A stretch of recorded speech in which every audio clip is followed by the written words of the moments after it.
Hey everybody, this is Thyrock Omega and welcome. Well, this is EU4 or something else. I forgot that I forgot to switch to this text box.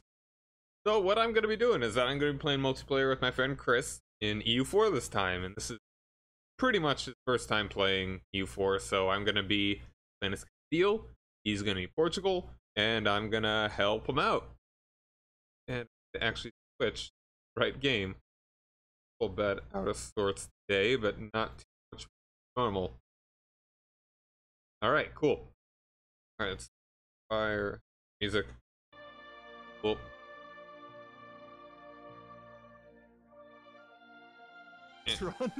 Ignore that, that's something totally different. Pay no attention to that.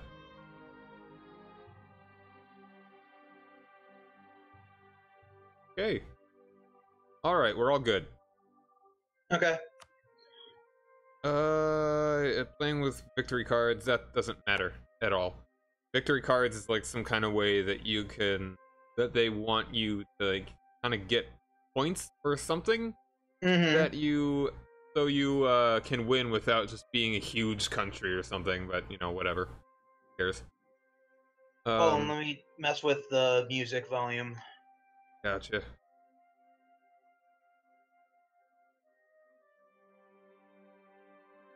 Alright, so, where to begin? Alright, so I guess the first thing to do is to click on your seal in the upper left corner. Well, basically.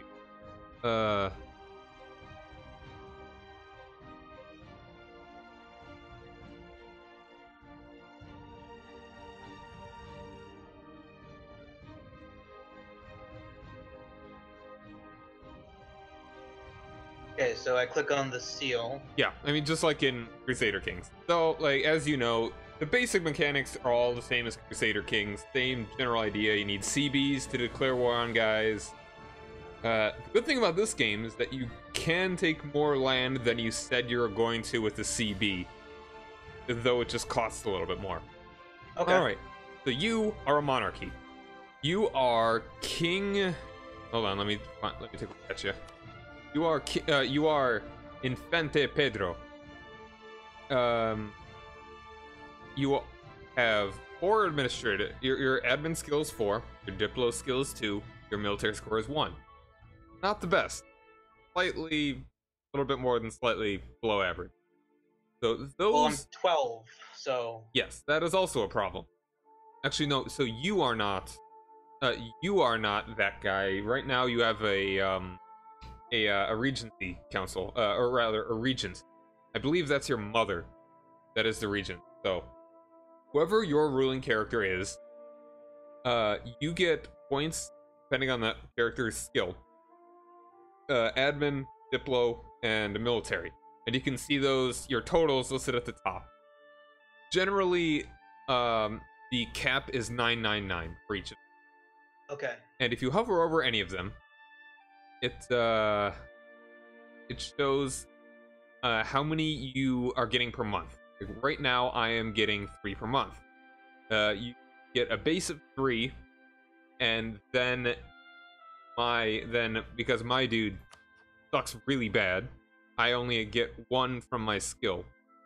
And because of my because of something else, I am also losing 1, so I'm just getting 3 per month, so that's not great. So those points are the building blocks of this game. You use those points to increase your technology. You use them to get good stuff from events. You use those to build up provinces. You use those to get your ideas, which are all the ways that you get good at this game. That's how your country, how you become more. Okay, say that list again. The list of what they do.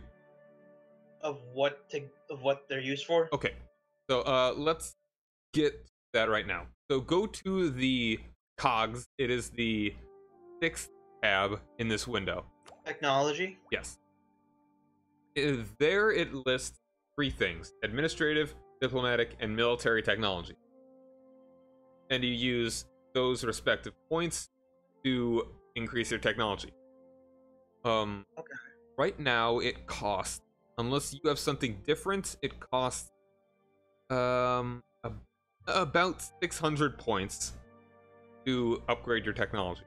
And as time goes on, though, it will become less expensive. You will be behind time on technology. That's representing other countries already having that technology, and it's spreading to yours.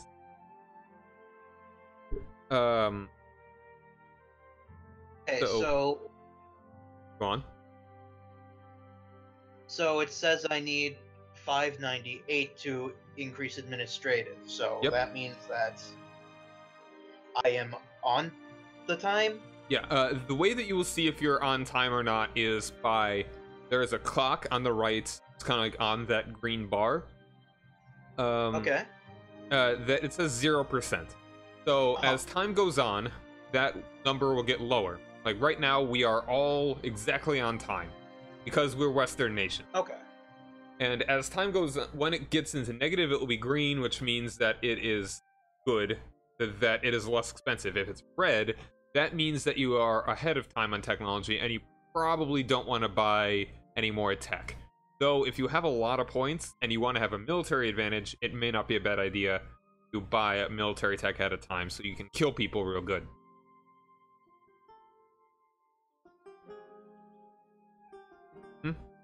Okay, so right now, these don't matter so much because you are nowhere near as much there. But simply put, that these technologies will get you good stuff. Like, the next technology will allow you to build churches. Yeah, I know, it will be like 1450 by the time you could ever build a church. Yeah. But that's a building you can make in a province that will increase your taxes. Diplomacy is a marketplace. It's another building that will increase your trade power. Trade is far more important in this game than in Crusader Kings. Like, trade is really only a Republican and Silk Road thing in DK2. Here, it is far more important.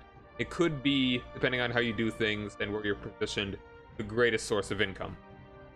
Then, military tech. This also, combat is more I'd say a bit more complex. That your units have different attributes that you use. Like, military tactics, I think, is generally how well you fight. Morale is like it is in DK2. It's essentially how much health they have. So all these things, and then there's also your units can be upgraded. Like right now, you have like the same dudes as me, I'm sure. So you have Latin medieval infantry. So we're barely hanging on to the medieval technology and stuff, and we've got Latin knights as well. Until eventually they can be upgraded to like different technology groups have different kinds of units they can have. Eventually, we'll be able to have like redcoats because that'll be very late Renaissance. Okay, what is this institutions thing? Yes, that is very important. Thank you for reminding me. That is a newer thing that they added to CK2. This is what I told you about a while ago that they replaced Westernization with. Okay. If you click on that, there are 7 institutions. There's feudalism, which we start with if you want to click on that. Everything that is in green has feudalism. So you can see that we have it, the Ottomans have it. They don't have it all the way in the Far East, like the Great Horde in Kazan, because they are steppe nomads. They are not feudal. Okay. So, one that will be coming up next, in about 50 years, is the Renaissance. There are a number of things that influence where this is going to show up. When I click on that, why am I red and everyone else gray? That just shows... If you click on... Hold on a second. If you right-click on me... rather, it doesn't actually show... It would show who has it and who does not. You don't have it, so you're just red. It just shows you who you are. And no one else has it because the Renaissance hasn't happened yet. 1444, all that. So, you can click on the same thing with all these. None of them show up. So, the Renaissance, if you hover over the date that it will show up at 1450, it'll list all of the requirements for it to first appear in your country. And after it first appears, it can spread out everywhere, and eventually everyone will get it. So, the Renaissance. Where's Lisboa? That is your capital. It is the one that's more of a peninsula. Okay. Lisboa is in the region Italy. No, that's not. That is. There's a red X next to it saying that is not a condition that has been met. So, it is impossible for either of us to get the Renaissance. Ever. I mean, for it to appear in our country. It needs to spread to us. Like, if you say click on colonialism, it is not... There is no... like, thing about Italy there. Okay. Alright, so... The Renaissance can only appear first in Italy. And it will not appear until 1450. The other things that we need are easy. Is a state, is not Malta. So essentially just all of Italy except Malta. Or yeah, an Corsica. island. Yeah. Can get it. Can make it appear. Okay. So institutions, what that means is that every so long after you have an institution has appeared, technology becomes more expensive. It takes more points to get a technology. It's like trying to advance without being without having accepted Renaissance ideas kind of difficult. And you can see at the top of the regular text thing, text screen, if you just click back from the book, the institution one. The institution tech penalty? Yes. That will eventually tick up to 50% for every every institution can make all your technologies cost 50% more. If you start racking up more that you have not actually embraced, then it can go up to like 100 and then 150, and then you're in a really bad spot. You're probably the only guy in the world that has done that, and I've done that before. And then you're Poland. No, then you're me when I was playing Ethiopia. That was a really bad idea. I should have expanded farther south and east and stuff. But yeah, anyway. So that is the way that they represent. Well, you're not being westernized anymore if you're a non-Western country, because it used to be really expensive and really not worth it to become westernized. Uh, Hmm. so they just did it this way so that it's more. It's not, hey, I'm Western. It's I will take on your Western ideas or understanding of things. So then, yeah, and then as it spreads kind of like our history teacher talked about how it spreads out like shoot your history teacher and they fall in a pool. The blood spreads out and it's darker towards the center and it spreads out slowly. All that. We'll talk more about culture in that case, but that's it slowly spreads based on how developed your counties are, and eventually can just spend gold or ducats, rather. That's what it's actually called in the game.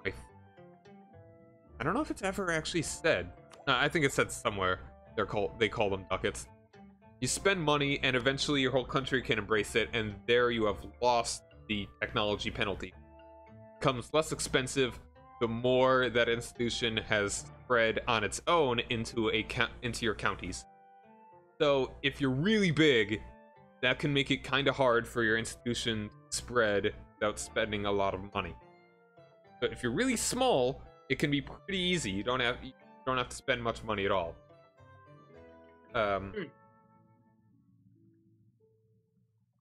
And if you have a lot of money and you don't mind spending it, then it's not too big of a deal to just buy it as soon as you can. And I think 10% of your development has to have it before you can take it, period. No matter how much money you have. Alright, so I suppose that covers all of technology. Ideas are kind of the second most important thing. So there are different idea groups that you can... It is... Look on the tab next to technology. It is ideas. Yeah, I figured. The light bulb. Yep. So every country, or most countries, have their own unique ideas. Like, I've got my Spanish idea, the Reconquista, Spanish Inquisition, no one expects it. Inter Cetera, about Catholicism, Treasure Fleet, Spanish Armada, and Siglo de Oro. Are those the little square things? Yes. If you hover over them, they'll tell you what they do. I can't take a look at yours. Legacy of the Navigator is one of mine. Which one was that? Legacy of the Navigator? Yeah. You know how Portugal was one of the first explorers. Go around Africa and through Cape and all that. So, they give you different things. And as you unlock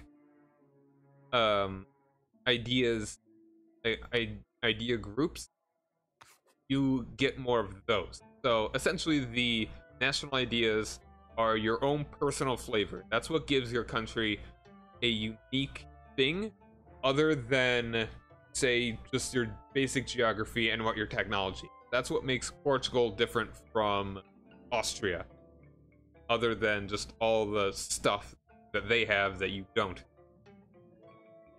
And then the way that you unlock those as you buy your idea groups. If you click on that, the blued rectangle down below that will show you all of the different idea groups that you get. Like technology, you can buy these with your admin, diplo, and military power, and one for each group, obviously. And these are the way that you customize how you are playing your country. And you generally want to buy these that work towards your advantages. Like if you are, say, a tiny one province minor in the middle of the Holy Roman Empire, you don't want to take exploration. You and I want to take exploration. Because we have the boats. Yes, exactly. Because we have boats and we are in Western Europe. We can get to the New World and East Asia and stuff, so we can colonize. That is basically what exploration is. That is all the stuff as a colonizer want to do. Expansion, which is directly left of exploration, is kind of like a lighter version of exploration. You don't need boats but it's kind of like, I see it as like, okay, you've taken exploration and you want to colonize faster and better, take expansion. Or if you want to expand, if you are inland and you don't want, like, have to waste points on all of those boat things, really that doesn't even matter. It's really colonial right now. Yeah, okay. So these, you will be able to unlock your first one once you take Technology 5. That's not too long from now. And so generally you would want to go for exploration. You are Portugal. You are in the best possible position to do this. Yeah, mine says National Ideas 5. Yeah. Yeah, that's what you need to, what you get. And so you will be spending your Diplo power to get that if you want. Trade is also a good one. Diplomatics is fantastic. Espionage is total garbage. Pretty much never buy that one. You really need to buff that one hardcore. Very little that does for anything. I believe that covers ideas generally without getting into specifics, which we can talk about later if you want. Any questions about that at the moment? How do I buy them again? You buy them with your power points, the points. admin, Diplo, and military one. But you cannot get those yet because when you unlock ideas, like slots to put your ideas, get those by advancing your administrative technology. Okay. Alright. Those are the very bare bones things about the game. Tell you about war, it's pretty similar to CK2 in the basics of it. Like, you siege down provinces with your military, and that's how you win. And you don't need 100% war skill to make them give in to you. Once we get into war, we'll talk about that. Alright. What is the next one? Alright. Probably figure out government tab on your own. That's pretty simple. Diplomacy is pretty important. So the third tab, that has all the interactions you deal with other countries. There are a lot more things you can do to other countries in this game. At the very top, there's the declare war button. The most important button, obviously. So then there is also alliances. There is, scroll down farther. Where's the declare war button? The third tab is the one with the dove on it. Yeah. Kind of like bottom right corner. It is grayed out right now because you can't declare war for at least a month. That is, there's the button that you want to declare war on somebody. And that is, it's whichever country you have selected. Like right now I have Memmingen. That doesn't matter. Like click on Granada. Yeah. Okay, I see it now. Yeah. Okay. So economy. That's the fourth tab. That gives you like the rundown of all your money. Far more intricate than in CK2. You get money from tax, production, trade. Right now, you're probably getting a whole lot more from tax than production and trade. One thing that's cool about this game, that eventually tax is probably going to take a backseat to production, which happens because you upgrade your technology. It's kind of like a loose way, at least the way that I see it, of entering into an industrial economy rather than one that is based on taxing landed noble. And also trade, which, depending on what country you are, you may dominate trade in. That is a whole nother kettle of fish. Talk about that in a minute. In fact, let's do it now. The fourth tab is trade. That gives you a whole lot of stuff about trade. Now, if you press, alright, I think it is default the E key. To click that, Did the map change? Is it like, Yep. are we in the Sevilla node? The Yeah. green thing, yes. Alright, this trade map mode. There are different regions that have different... Oh man, how do I explain? There is trade power for each node. That denotes how much influence you have in a given region as far as trade goes, where the money is collected, where it flows to. And you can see all those arrows pointing in different directions. Okay. They all end in 3 nodes: Genoa, Venice, and the English Channel. That denotes where the... It's kind of an arbitrary thing. It can't actually turn trade around. If you are the most powerful country in the world, and you just happen to be China, for some reason trade always ends in the Netherlands. It's kind of more just like, alright, this is how trade went, so that's how it goes. Can't actually change a lot of it. So the way that you manipulate trade, and you want to manipulate trade because it gives you money, the way you do that is by having control over territory in that node, and more importantly, over particular provinces. Like Lisboa is a really good one because you have the Tagus estuary, Tagus, which gives +10 trade power just from having that province. You also have the coastal center of trade. The Tagus estuary is specifically for that province. That is the only Tagus estuary in the world. But you also have... How do I see that? What was that? How do I see that? Alright, are you still in the map mode? Yeah. Alright, it should be over... If you hover over that left square over your capital, the Tagus estuary. And right next to that is a coastal center of trade, which there are a number of.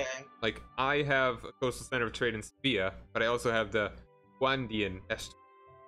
You also have the Douro estuary, so you have a lot of trade power in this node. Not as much as me.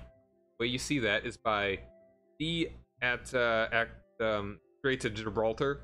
That is the where you maneuver your trade in this area, and you can see the flags beneath it, who has the most trade power. I have the most trade power, wielding 95.22 power, which is 37%. You have 32%, so you have slightly less power than me. Despite me having so much more land, you only having 4. You have 9 provinces. I have like twice as many provinces as you, but because you have like those 2 estuaries and that coastal center of trade, you have only slightly less trade power than me. And another thing that determines trade power is development. I've mentioned that before. We'll get into that in a little bit. Okay, so the trade mode is so complex. It's kind of a thing you just have to deal with. I'm trying to think of a way to concisely tell you about it, but oh man. Okay, so I have 1 merchant available. What should I do with it? All right, thank you. That is the next important thing to talk about that. So the way you do that you place merchants in provinces so they can either steer trade to a node that you are collecting from, or you send them to collect trade on their own. Generally, you want to be steering trade to a province that you have the most power in. That will be Sevilla. I'm guessing you already... Alright, so... I have a dude in Safi pushing trade forward. Yes, and that is good. Following the arrow that goes to Sevilla. Yes.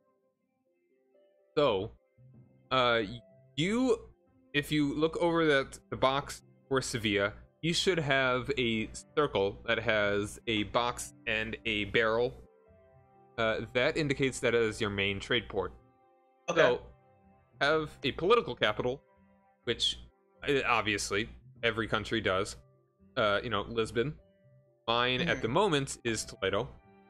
And you also, that if you click on Lisboa, to the left of the name, this is Portugal's capital. That's circle with a crown in it, and then there is the main trade city. Okay. That is, and the other provinces don't have that. If you click on Toledo for me, that will show you that is my capital. So Lisbon is your main trade city, which it could be Lisbon, it could be Porto, it could be Coimbra. As long as it is in this node, it doesn't matter which province specifically it is, if I'm not mistaken. I don't think it actually, if any given province changes anything. So, like,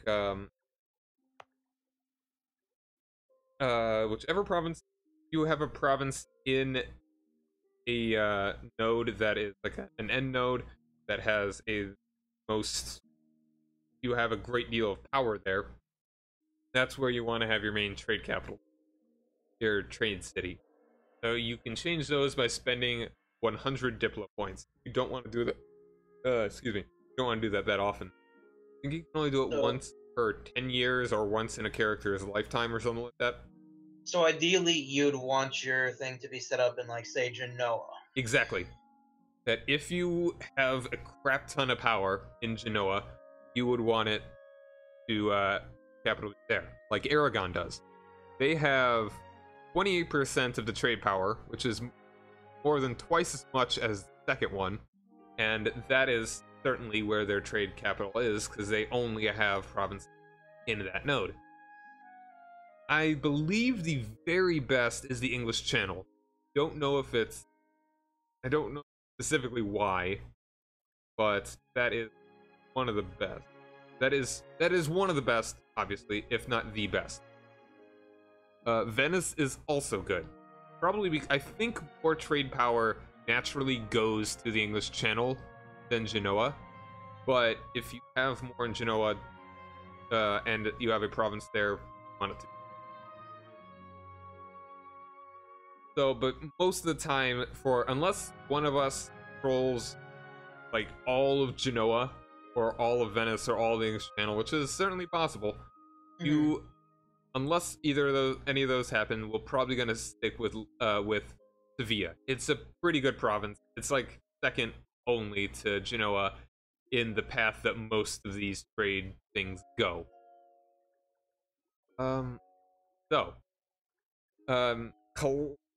Having your merchants, yes, those are dudes that they manually steer trade. So it's essentially just to boost trade power in any given node.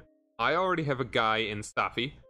Because I have 14% trade power there, 22.16 power, specifically. Part of that is from my merchant. He is steering trade into there so that I get more money from... If you already said you have a dude there, so that's good. And you can see the direction he's steering, because there is a box above it that is saying how much is going out, and there should be a check mark that is showing that we are currently steering trade towards Sevilla. Yeah. So say I also have a dude in Bordeaux is collecting there, which is at the moment maybe a good idea, maybe not. So I want to send my second merchant to do what? Because right now we don't know about any places that can steer trade towards us. So right now, pretty much everything we can do is collect trade. So if it's worth it to... okay, this is where the trade map mode would help a lot. So I should buy current trade power. Right now I have 95 in Via, 22.1 in Stafi, 18 in Bordeaux, 1.8 in... I have 1.8 in Bordeaux, I have 18 in Tunis, and I have 0 everywhere else. So even How are you seeing all this? This is in the trade map mode. This is the 5th tab in the kind of everything screen. So I do not have a dude free because my dude I is want to already sort by what? Trade power? current trade power. Yes, total trade power will just sort you by like nothing that really matters. I think it's kind of yeah. So you will want to be collecting, if you don't have anywhere else to steer, you will want to be collecting in a node that you have the most trade power in, other than your capital, or one that is downhill, downstream from one that you are steering from, Okay, so and one that you can reach. so in Tunis I have 14.3. Would it be worth it to send a guy there to push trade forward into Sevilla? Um, yes, that would be a good idea. Well, it depends. I don't know at the moment. It could. If we take a look at Tunis, it says that 1 ducat is staying in Tunis. That is how much is being collected by whoever. I think probably Tunis itself. It is saying that 0.54 is being steered towards Genoa, and 0.54 is being steered towards Sevilla. So that is one possibility, is that try and steer part of that 1 ducat that is staying there, and the 0.54 that is going to Genoa, trying to steer that towards us. Or you could collect there, not the best idea, or collect in Bordeaux, collect in English Channel, Champagne, but we cannot collect or steer in any of the ones that are out of our range, which are all the ones that are kind of checkered, like Venice, Vienne, Rhineland, Alexandria, guys like that. So it's worth experimenting to see if having a merchant in one place or another is better. Like having one in Bordeaux is better than Tunis or vice versa. So if in the trade map mode, it says that number up there, that is how much money you got traded the previous month. So it's easy to divide that from tax and production, or some other ways you can make money, and that's really only by war, I believe. So right now I'm making 0.05 from Bordeaux. If I were to move my dude Tunis to steer, that if it'll get me more than 0.05 ducats, it may be worth it. So it's worth a shot. So I'm going to go ahead and send my guy there. Have you already all right, if you want to do that, click. I haven't done anything yet. Okay. If you want to steer trade from Tunis, click on the box of Tunis, and then a box will pop up, and it says send merchants, collect from trade, or transfer trade power. I'll go with transfer trade power. Okay, so what does collect from trade do? It just, based on how much trade power you have in a node, it will take money from that automatically to you, regardless of the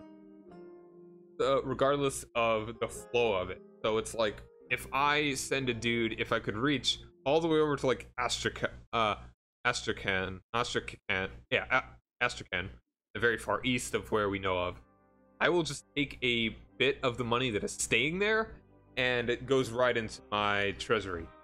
Because Astrakhan is not going to give me anything, especially because I cannot reach it. So then it will list the number of merchants that you have. You've got one dude in, right now you said Safi, and the other dude you said was free. So he will not have a node in parentheses next to it. So I will move my dude from Bordeaux to here. And it takes a little bit of time to transfer it. So we will then select, after you select that dude, then we'll go over transfer trade power. Okay, so I click transfer trade power? Yes. And it should say, like, dude will arrive here in, for me it says 12 days. I imagine it says something, or 14 for me. Cool. All right, I believe that's very simple. That is the gist of trade. It's a complex thing that people that have played this game for years still don't know for certain about, like real life trade. Okay, so I want to push things Sevilla anytime I can, essentially. Yes. The only time that you would want to collect instead of steer is if you don't have a place that you can steer towards your, like, you don't have a place that you have much trade power that will steer towards where you're collecting already.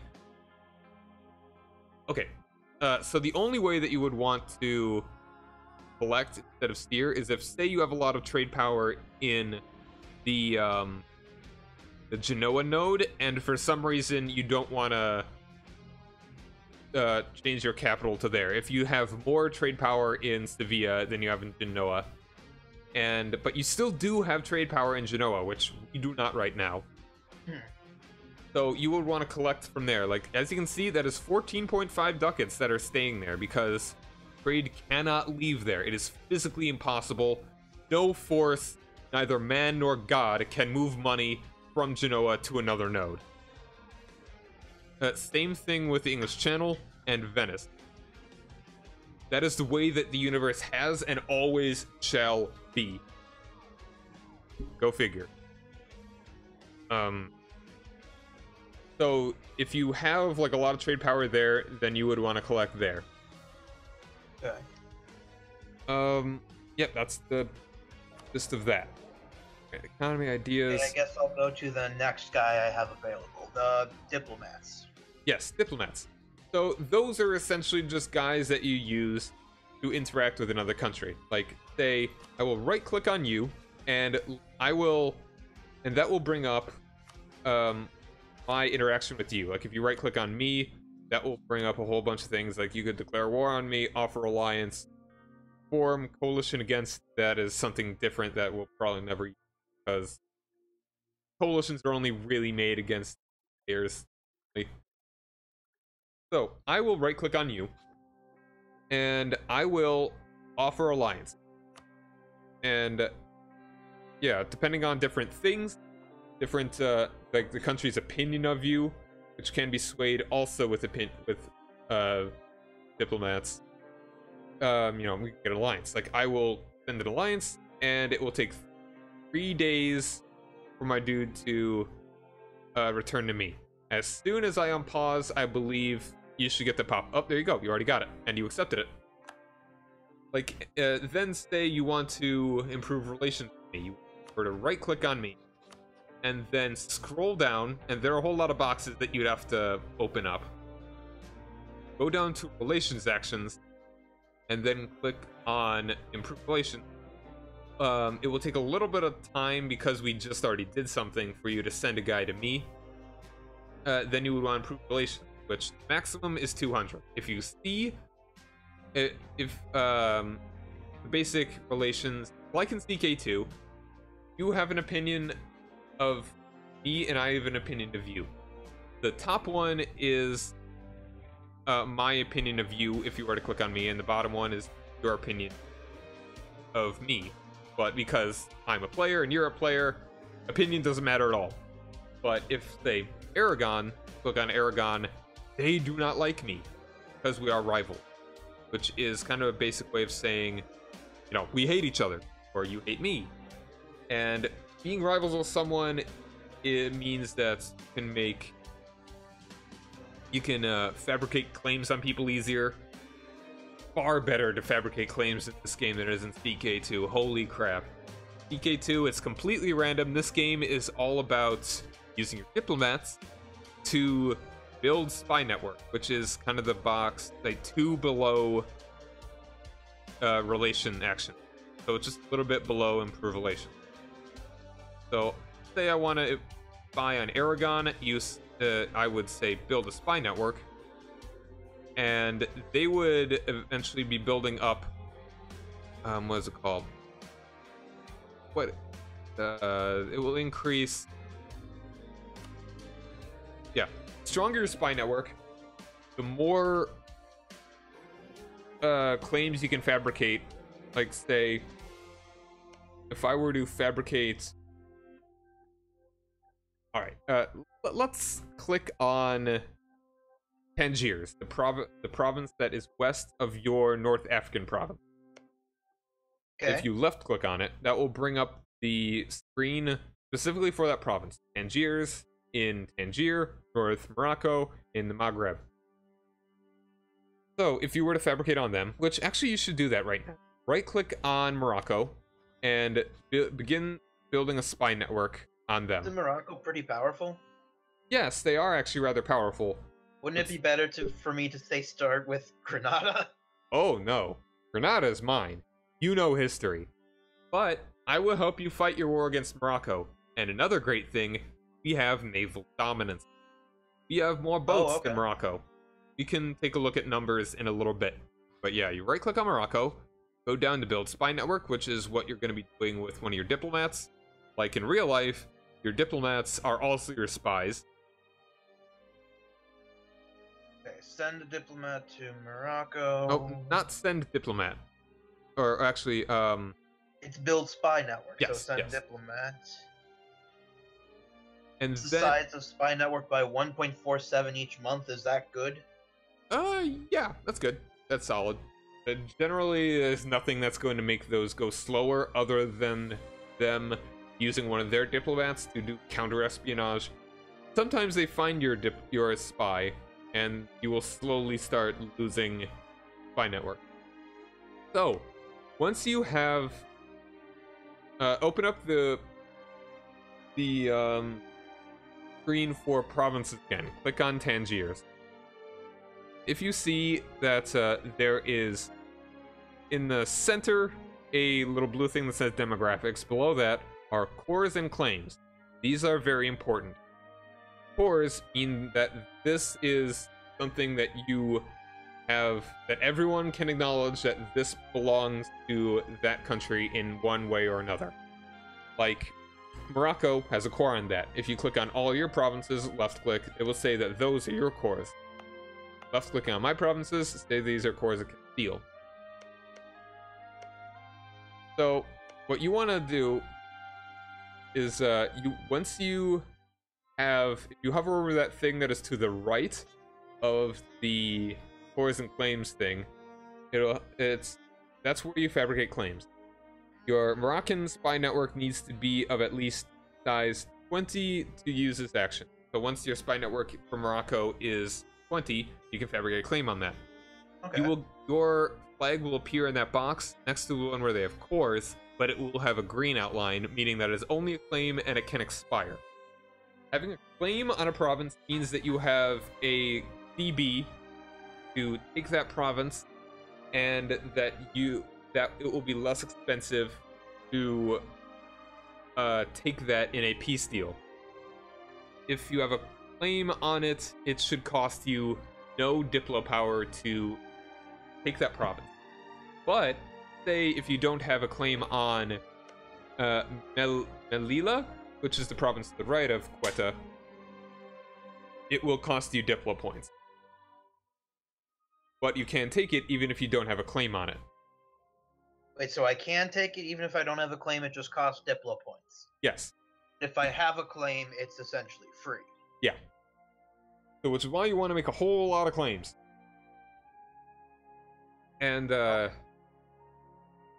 and if you click on that, like you can click on Melilla, you can see that there is the core from Morocco, but there is also a grayed out core, Fez.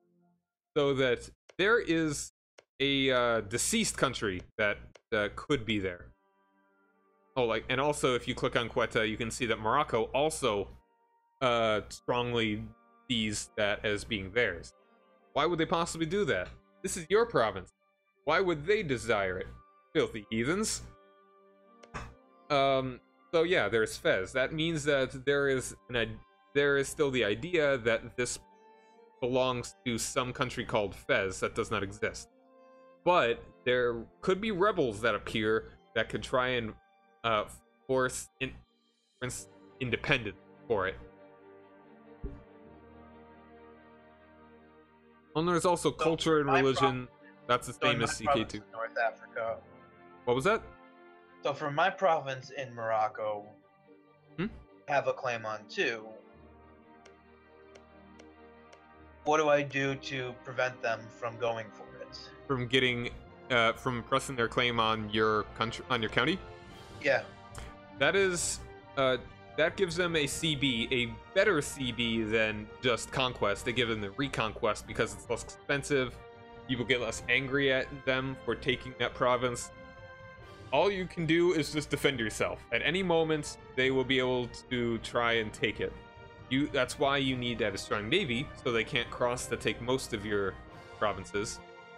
You need to have a strong military to defend your land, and you need strong allies, like me, to assist you in. Okay, so I have one free missionary. Should I send them to Quetta to convert from Sunni? Yes, that would be a good idea. But it may take a long time. Islam is difficult to convert from. Or you can just not even deal with it. So we should talk about religion then.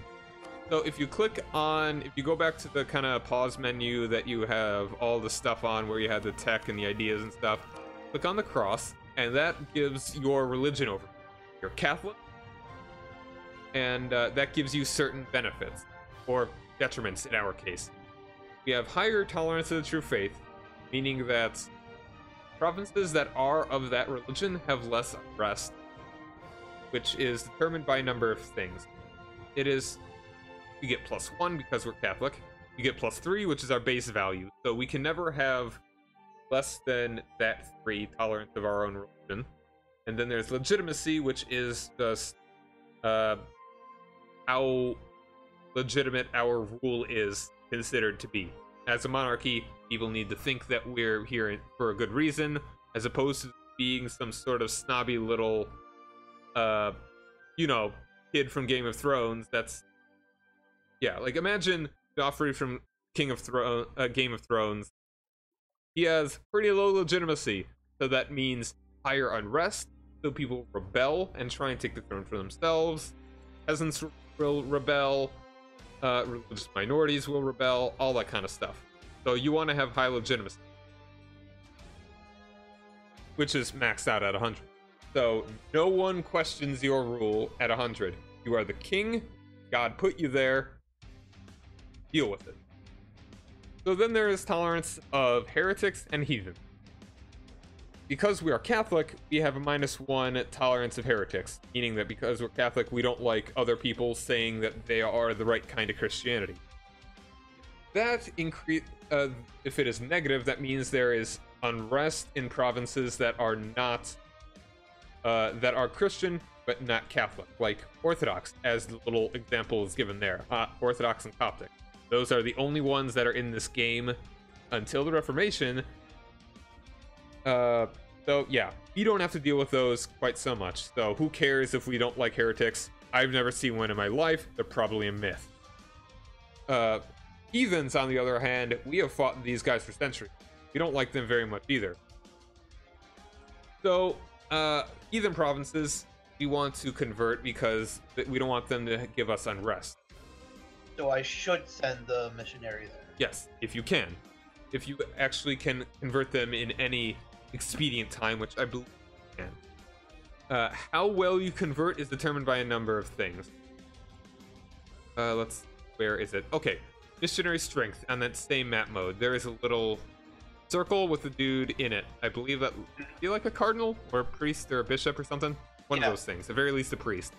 That shows your Missionary Strength. That your base value is 2%, so that is what you. That's how quickly you convert. Because my character is a zealot, I get an additional +1%. Your character is. I cannot. Yeah, you don't have that little bit of a bonus. So the less missionary strength you have, the longer it will take to convert things. And if you have too little missionary strength, it is impossible to convert provinces. And so how do I tell if I can convert it or not? All right, left click on that province, and then it shows the culture as Moroccan and religion Sunni, and you see the crescent star. If you left click on that, you will be able. It will bring up a screen that will. I can't actually bring it up right now because I don't have any there. It should tell you whether you should be able to do it or not. Also, Okay, so base value +2, Sunni -2, not accept a culture -2, development -0.7. So it says total missionary strength is -2.7. right. More important than that is exactly how long it says it will take. So, trying to visualize it right now. Says at this speed, Quetta will never be fully converted. Yep, there you go. The So, missionary will have the monthly progress of 0.0% because of the following. yeah, there you go. So So, I can't convert it. at the moment, you cannot. So, what you want to do, ways that you can change that, though, is by your national ideas. Like, my second idea group is the Spanish Inquisition, and the description for it, no one expected it. It gives missionary strength plus 2%. So, I would be able to convert things pretty nicely. Or, you could go down religious idea, which gives you an extra missionary. Then the third one you get from that is plus 3% missionary strength. That's pretty good. There are also things that you could do in Yeah, I don't think it doesn't look like any of my national ideas give me missionary stuff, so I would have to go the what route you said? so there Religious are ideas? religious ideas, yes, if you want to convert things. Or you could go down humanist, which is you don't bother converting things and you're just like, you know, we're pretty chill with you anyway. We'll get into those specifically once we actually get up to Tech 5. Consider it at See this. how it has like tolerance of heathens +3. Yes. So that means that you will have that essentially you will get no unrest because actually you'll get no unrest specifically from provinces that are of different religions. So religious unity, on the other hand, is in the left of that in the religion tab. Religious unity for me is 100% because all of my provinces are Catholic. So what you want to do with that, yours will be like 95 or 90%, 94. 94. So the lower that is, a lot of bad things can happen. So even if you have, I haven't actually done a thing where I've had low religious unity and not at. So humanist ideas, the first thing in humanist ideas is tolerance, which is religious unity plus 25%. So, which means that your religious unity can get to 1/4 of your country can be not of your religion, and you would be cool with it. Like, but once it starts getting past that, that's even more of a problem. Humanist ideas is essentially, I don't want to have to deal with rebels or converting and religion stuff. So go for it. Humanist is pretty solid. And it also decreases idea cost once you've finished it, which is a very good thing to do.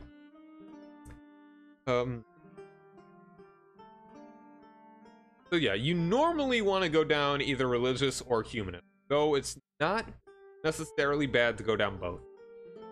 There are upsides. Okay. It's kind of like you can go down offensive ideas and defensive ideas, but that doesn't mean you can't do both. So because I'm Castile and I get a bonus to missionary strength, generally I'd want to go down like religious stuff anyway. Or you could just go completely against type, and I could never colonize. I could be a land empire, never build a boat in my life. But because my ideas as Spain steer me towards a direction, that's kind of a good idea to do it, because it's like, spend so many points to get these, might as well use them. Or you could just not, whatever floats your boat. The game is pretty flexible in how you do that. As opposed to being a character that can be a number of things like you are in CK2, you are a country that can determine in its own direction. Like when I'm playing as England and I get the union over France and Castile, I am a European power. This is something that Europe, which, the UK wasn't until... When would you say the UK was a real European power? 1700 something? of time. Let's see. But It's once yeah. France's hegemony collapses that England becomes the main power.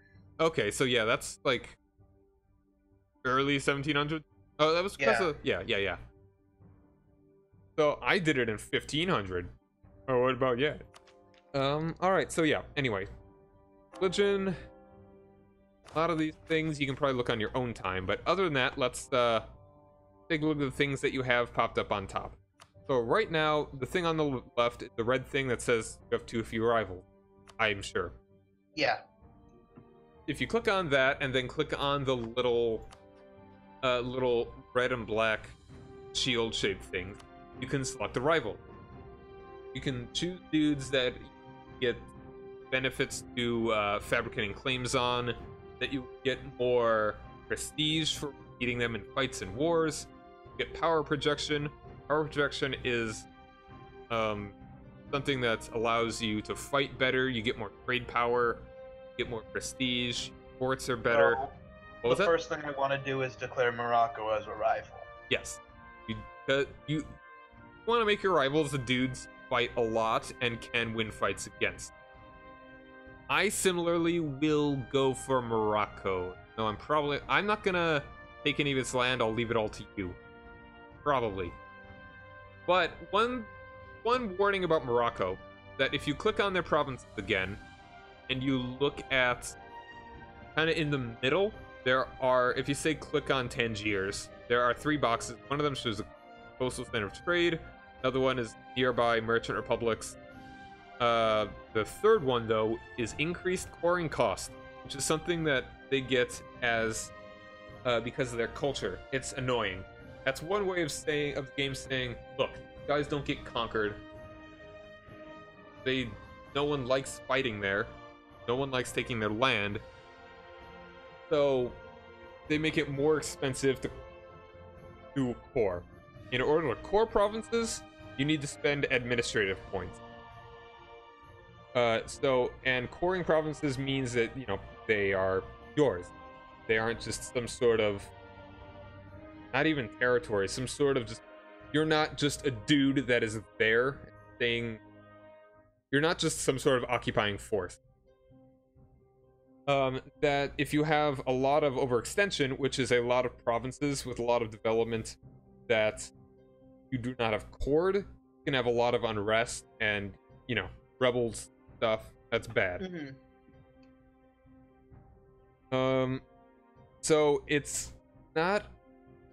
So the game is giving you a disincentive to attack Morocco, but there's still a reason to get there because you want to conquer, want to have more control of Safi, or you really hate Morocco and they suck.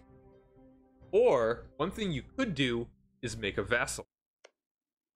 You could, if you were to say take Melilla, could make Fez a province for you. So you wouldn't have to core this stuff. You have to convert it. And you could give land to this guy so they could court for yourself. They could give you money. And eventually you could integrate that vassal yourself to make them part of you. And you would not have to pay the admin points to core it.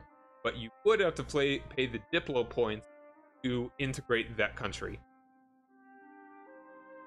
So that is an option, which a lot of people go for. Okay, so I want to start taking land and create feds for myself, is what you're saying.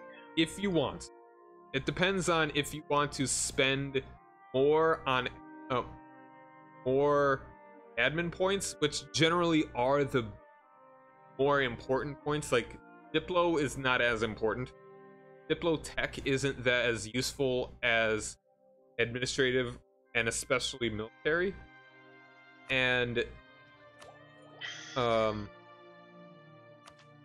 yeah, it really depends on how you want to play it. If you like having vassals and integrating, you can do that, or you can just conquer it yourself. I'll leave that up to you.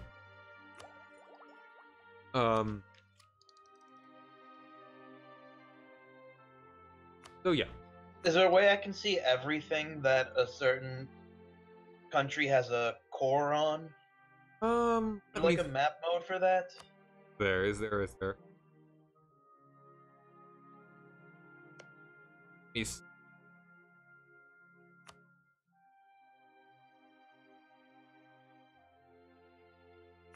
There should somewhere. Not know where though. There are not a million map modes in the game. Oh yes, yes. Go to the diplomatic map mode. It's the one in the of the four. It's the top right, and click on diplomatic. Then click on Morocco, and you can it highlights green, outline that it has, and because it has a core on Quetta, it is hashed green. You click on yourself, be green, and your allies will be in blue. We're allied to me and England. Click on France.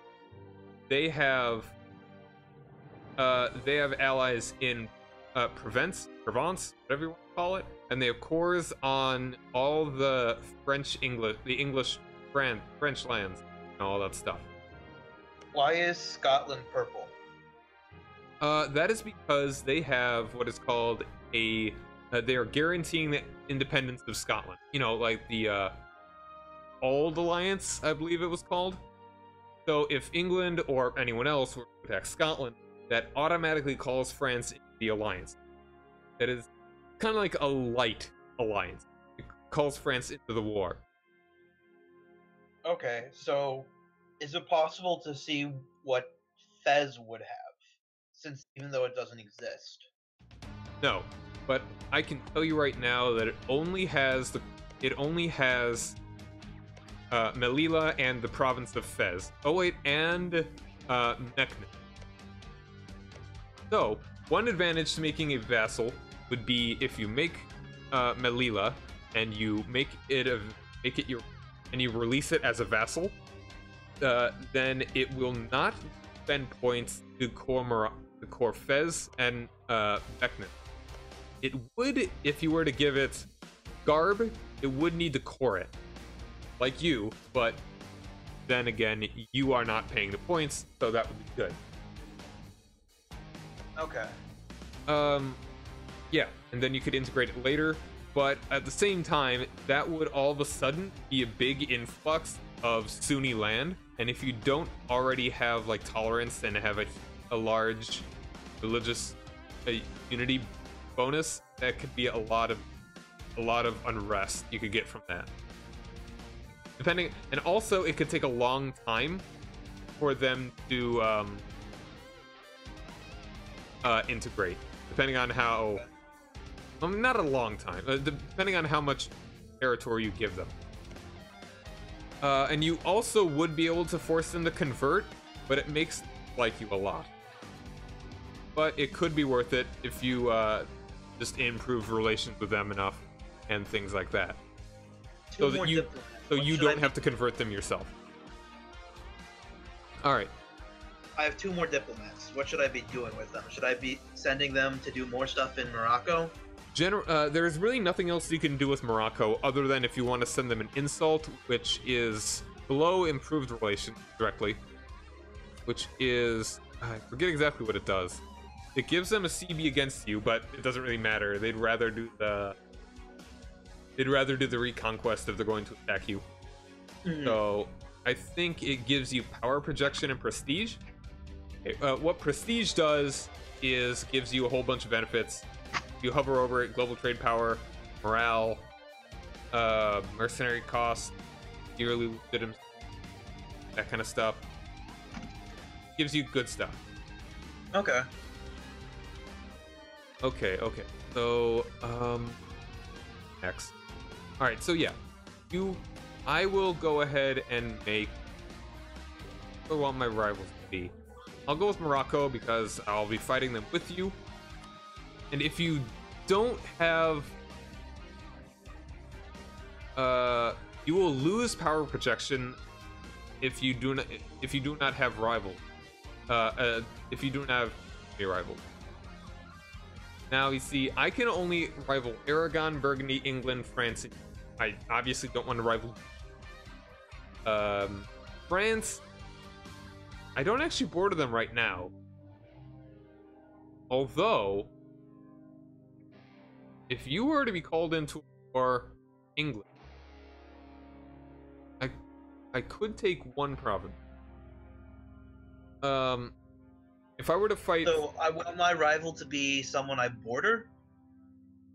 it's generally a good idea because border you can get claims on, and who you fight, you will get power projection fighting and make them cost less. Because there's really no point in me rivaling, say, Burgundy, because they're all the way up there. I'm never going to get their land. I'm probably not even going to fight them. So I can rival Tunis and Granada. Alright, so if you are not losing power projection, if you don't plan on fighting them, then it may not be worth rivaling. But Well, I need one more rival. you need, as long as you make the too few rivals banner disappear on its own, then you're fine. If it is still there, it is good to get another rival. Let's see. Yeah, I need one more. It probably would be good to rival Tlemcen, because they are more than likely going to ally Morocco. And you could can't rival Tlemcen? My options are in Tunis. Are what in Tunis? Granada. In a normal, you know what? You can get Granada. Yeah, do Granada. I'll let you do that. In a normal game, if you're Portugal, you may wanna get Granada. If rushing Granada may be a good idea. I don't think Castile would hate you too much for that. You generally want to be on Castile's good side because they have that huge land border. They're probably going to have more men than you. They could, you know, if I were to attack you, I could very easily march right to your capital. And blockade you pretty easily as well. Like, historically, the AI almost never get... The AI, Portugal, and Castile almost never get bad on each other. Yeah, I will let you take Granada. So we should declare war on Granada first, and I'll give you that. And I'm only doing this because I've already played as Castile, and this is essentially just an introductory sort of thing. Okay, so the next banner that pops up is Provincial Unrest. Okay, I'm guessing that is in Quetta. Yep, 2.6. Alright, that's not too bad. So the more unrest you have, the faster rebellions will pop up. There are a number of options to deal with these guys. There is increasing autonomy, which increases your autonomy, which means you get less money for troops from that province. So it's not always the best, but it decreases unrest by 10 points. So it can be pretty good. A way to get around that, get into it a little bit. There are very many aspects of the game. We've been going for like an hour and haven't even paused. You could also station troops there if you have enough guys. I think it's 10 or something around there. Unrest will start to tick down, but once you move your guys off, depending on the modifiers, it will start ticking up again. You could also, with your units, if you select your dudes and stand on a province, there is a button called... Alright. Alright, Unrest, there's like a whole... It is the 9th tab in the kind of pause screen, you know, with the ideas and the like. That shows your war exhaustion, stability, rebels and possible rebels, potential disasters, overextension, expansion stuff like that. So what you're going to want to do is click on the rebels that are appearing in Quetta. They are Moroccan separatists. You would want to like click deal with them or whatever,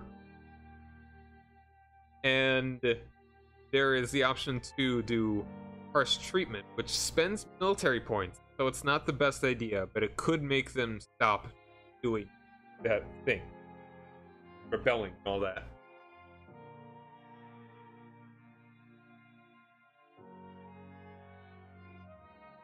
Oh, excuse me.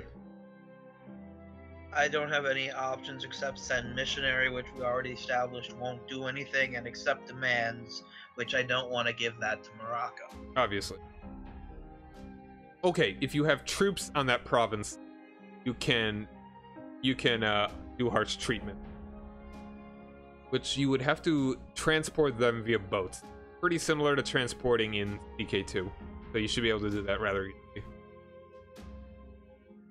So if you it have says transports. that the next revolt will be in about 32 years, so I don't have to worry about them for a while then, right? Yeah. Unless you have a lot more, you get a lot more overextension, you gain unrest, just from something else, you lose stability, legitimacy, stuff like that. Okay. Oh, okay. So that whole thing, that's okay. War exhaustion is the longer you are at war and the worse you have more battles and you have provinces occupied, the higher your war exhaustion is. Meaning that the higher it gets, more unrest you have, the less money you're making, bad stuff like that. Stability is another cornerstone of this game. That's having its general stability of your country. Right now we start at 0, meaning we're pretty acceptable stability. Events and some decisions can lower and increase stability. That's the higher your stability, the better your unrest, the better your tax mod, the stronger your missionary strength, the lower your corruption, and the faster your spread. So, and the opposite of those, the farther negative you get. So if you're -3 stability, you are in a bad way. And you can spend admin points to increase stability. And you can also spend admin points to decrease war exhaustion. But, you know, those are kind of if you really need to, because you need those points for far more important things. Rather long-term things. Overextension is how much land you have that is not poured. You don't want to take more than 75%. Is kind of when things start to get a little nasty, but it is it is a gradual thing. 3.5 extension is worse than 3.4, but only 5.1. So once you get to 100, you really don't want to take any more land.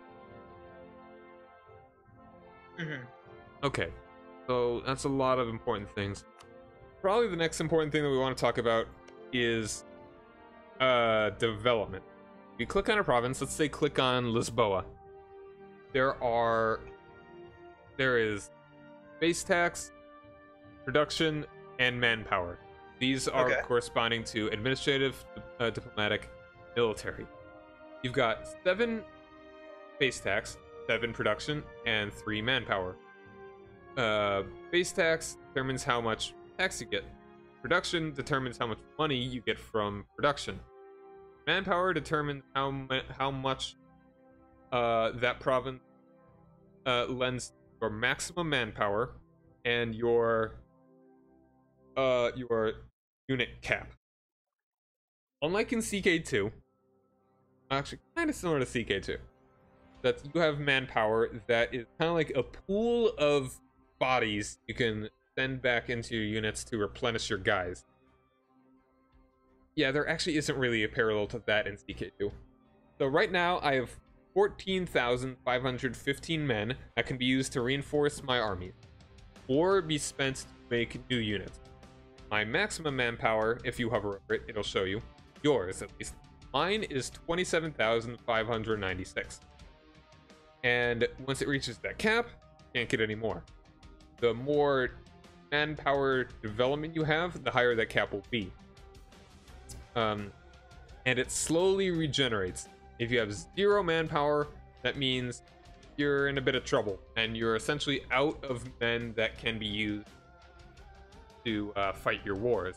And your guys will only recoup as many troops as you regain per month. Right now, that would be 242 for me. Okay, and let's take a look at the military area tab. That is the third from the right on that whole thing. That shows you the kinds of units you have. Right now we have the kinds of units you get are infantry, cavalry, and artillery. We do not have artillery yet. Then there are naval units, which are heavy ships. Those are good ones. They're for fighting.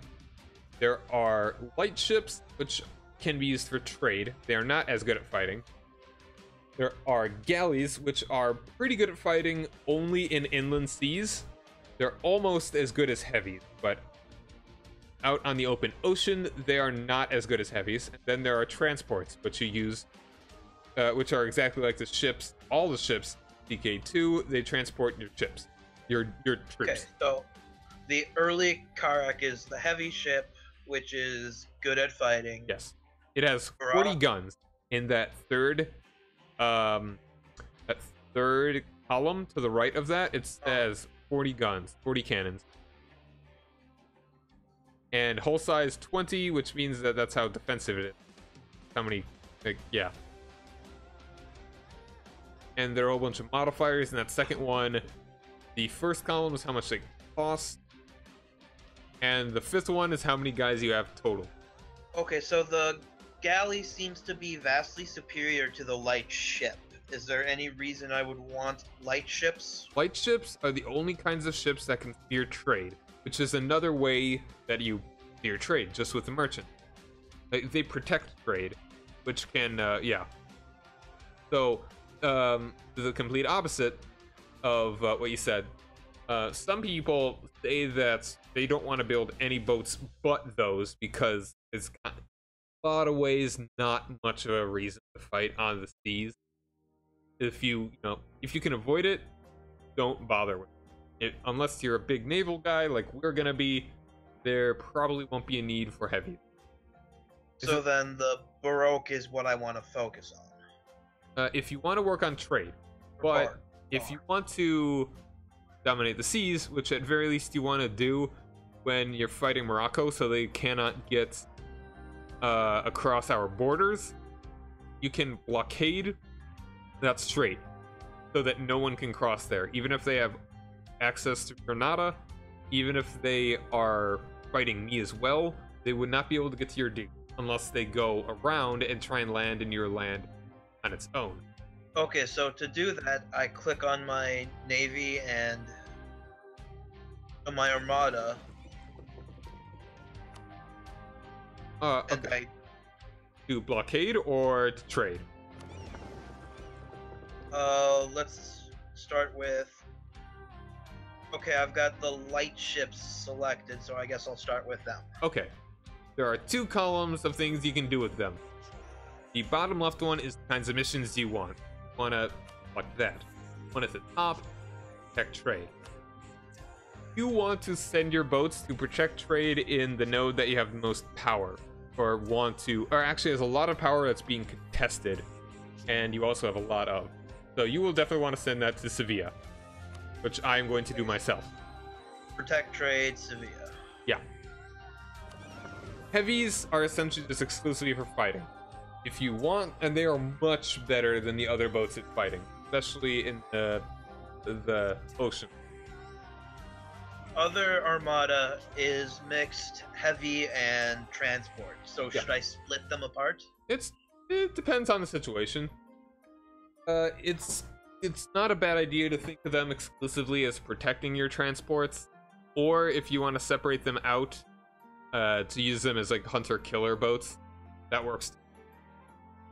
But it's not a bad idea to keep transports with your heavies, because your transports also can fight, not nearly as well as any of the other boats, but they do have guns. So then, do I want to put my soldiers on my transports and send them down to blockade with? Soldiers do not help a blockade in itself. So so just the boats are what you need to blockade. Just put them in the Straits of Gibraltar, and as long as you do not move out of there, they will not be able to cross that strait. Okay, but then sending the transports with them means I can't move my army down there That is true. then. Yes. So, how many heavies do you have? I have 4 heavies. Okay. That's not a bad number. Actually, let's take a look at, let's compare their... the ledger is if you look at the bottom right, you see the map. The second from the left is the ledger. And that has all the information you need to know. Like, then you click on military, which is the second one there. Armies, and that shows you the size of all the armies in the world. Because we know the exact size, the exact, down to the man, number of troops that the Mamelukes have. You know, like, I have 21,000 men. You have... Morocco is 15k, you have 13k. Yeah, all that, and you can organize it how you want, alphabetically, if you want to find a guy. Generally, I like to keep it at the total, just so I know who's strongest and how I stack up to the nearest guy I want to kill. And then if you click next, that will take you to the navies. England has the largest navies. They have 35 boats. Followed by the Ottomans, then Venice, then Aragon, Mamluk, Tunis, Denmark, Genoa, me. Well, we're tied. You have 1 more heavy than I do, 1 more galley, and I just have 2 more transport. So right now, you are the better fighter than me on the seas.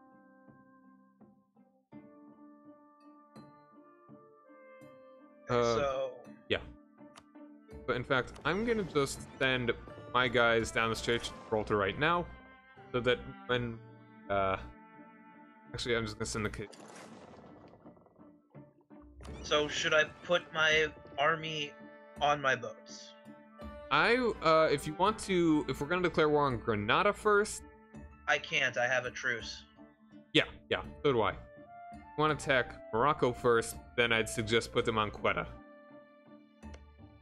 Okay, so that you can go right for attacking.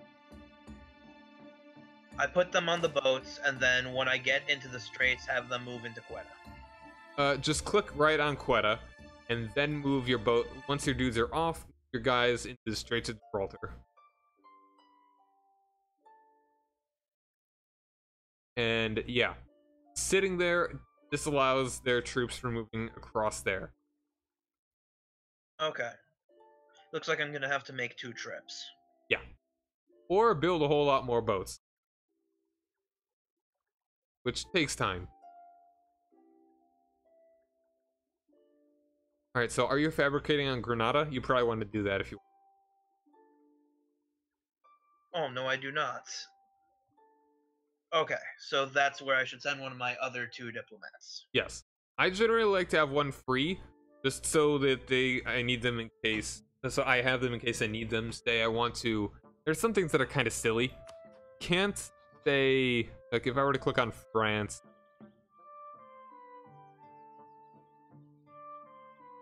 I wouldn't be able to tell who would join their war unless, like, if say Provence, who's their ally, is in a whole lot of trouble, they may not join the war.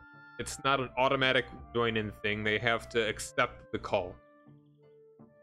Because I want to know if they will join or not. I would want to have a guy free, and you can only see if you're on the screen that's like, all right, here are the guys that'll join you, here are the guys that'll join the other dude. I want to see exactly who will help. So keep a diplomat free. Yes, I like to keep a diplomat free. It could be very useful. Okay, I think I got that.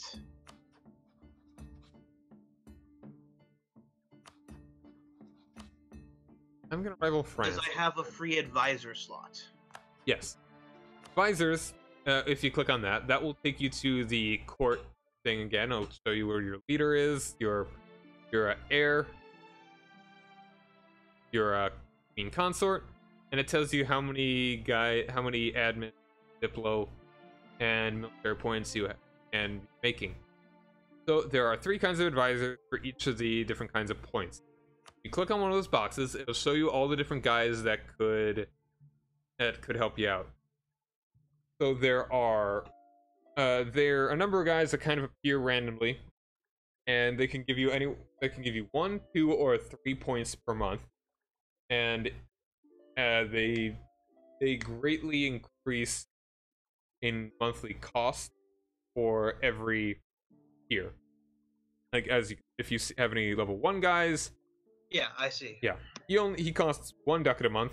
So if you have a good economy from the beginning, it's not a bad idea to always have have one of each if they're all level 1. Once you start getting more money, better it'll eventually it'll be good to go for 2s or level 3s.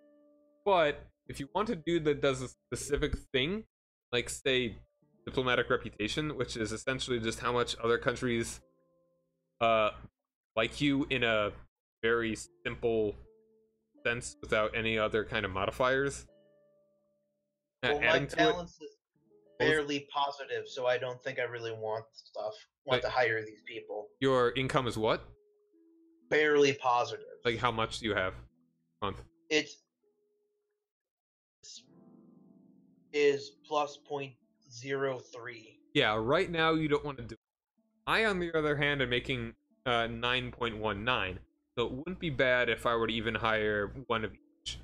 Like, there is a missionary strength guy, can make your missionaries, stronger, obviously. So you would be able to convert that if you, yearly inflation reduction, which is only, can be good. Tax plus 10%, pretty good, but he's more expensive than I want to pay for. Production efficiency, also more. That's good. But if you can afford it, it's always good to have advisors because they just give you more monarch points, and monarch points are the cornerstones of the mechanics of this game. Okay. So I'm gonna go ahead and hire those guys.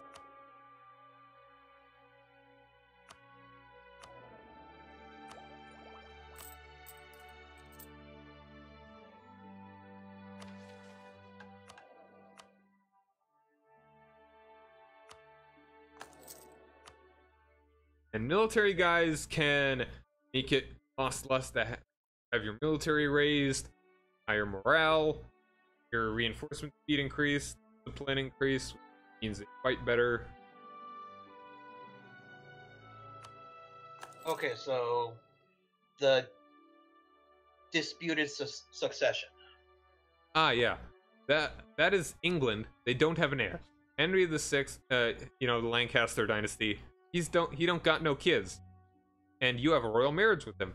So if he were to die right now, this very instant, if you hover over his name, Henry VI, it'll show you like his stats, showing that he's infertile, so he's not likely to have a kid. Freethinker, which is his idea cost is reduced, good. But at the bottom of that, on monarch death, succession war between Portugal and France, because you have a royal marriage with him, and France rival him. So, which means that France will fight you, make sure that you do not get in charge of England. So if he dies real soon, you could have England on your side. He can be your little boy, your sweet little warrior boy. But France would fight you for him. That's how I got, when I was England, I got my union over Castile. I had a royal marriage with him. Actually, no, because Aragon had a marriage. Castile didn't get their heir, and I was rivaled to Aragon. So I got the union out from under Aragon. France would try to do the same.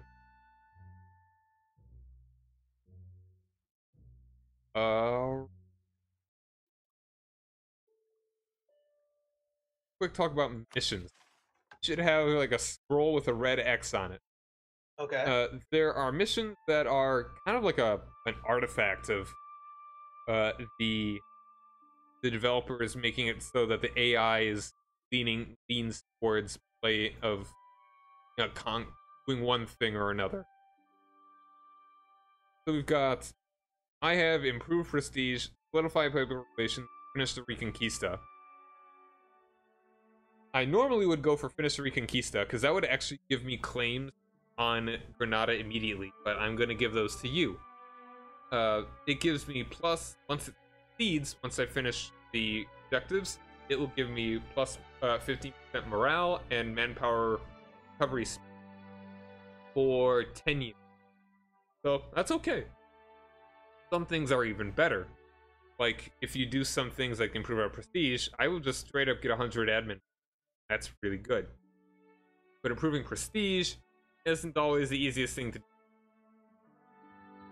So I'm going to choose solidify papal relations. Essentially, make the Pope like me by sending a diplomat to go improve relations with the papal state. Okay, so one of mine is conquer Tangiers. Yep. I'm guessing I should do that. That will get you a claim on it immediately. Once you take it. If you want to do that, I'd say that'd be a good idea. These are things that are based on what your country does. Like, when I was England, I got you get a mission to get a personal union over France, and you fight a war, essentially conquer all of France. Pretty good. I'm not going to get that, you're not going to get that. Only when you play as England, get that. It's essentially, this is the 100 Years' War kind of mission. Okay. And that claim does expire, but it takes a while. Probably like 20 years, I think. 20, 30? Maybe 50? I don't know. It should stay when you have a claim. 25. 25, gotcha. Right. Say the bulk of it. Alright, wanna very slowly get it started? I think so. Alright. Unpaused. And Navarra wants an alliance. If I want an alliance with Navarra, they're going to get killed if I don't. Let's do it, because I think I can actually get a vassalization guy. Improve relations. Well, I don't need that. Alright, so what are you doing right now? I'm sending my boats to Kuwait. Okay. Gonna declare war on Morocco first? Yeah. Alright. And I will help. I will ask you for military access, meaning I can march through my lands. March through your lands.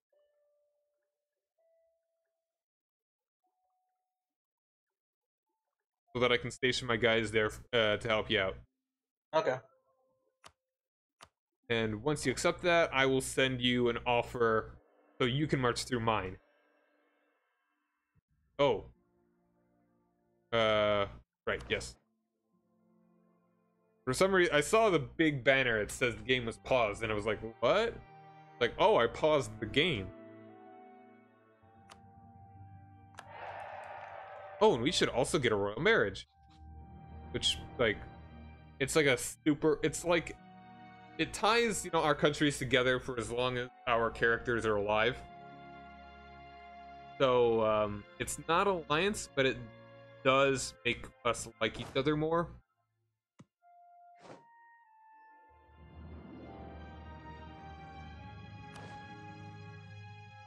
Oh, are you... I accepted that, right? Hold on a second. Says, I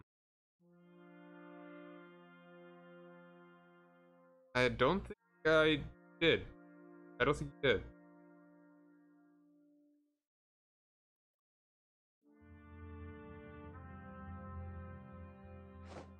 I thought I hit accept. Oh, okay. Oh, no, yeah, you did. It just took a little bit for it to get back to me.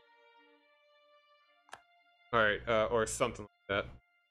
Alright, now, if you want to click, ask for military access, you can do the same for me.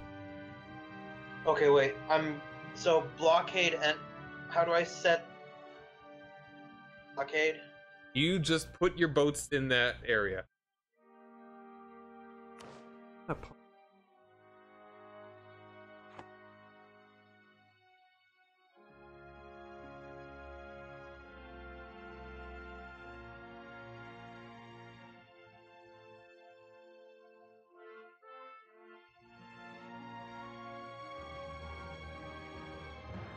Oh, Granada insulted us. Or me. Huh. Oh, how dare they?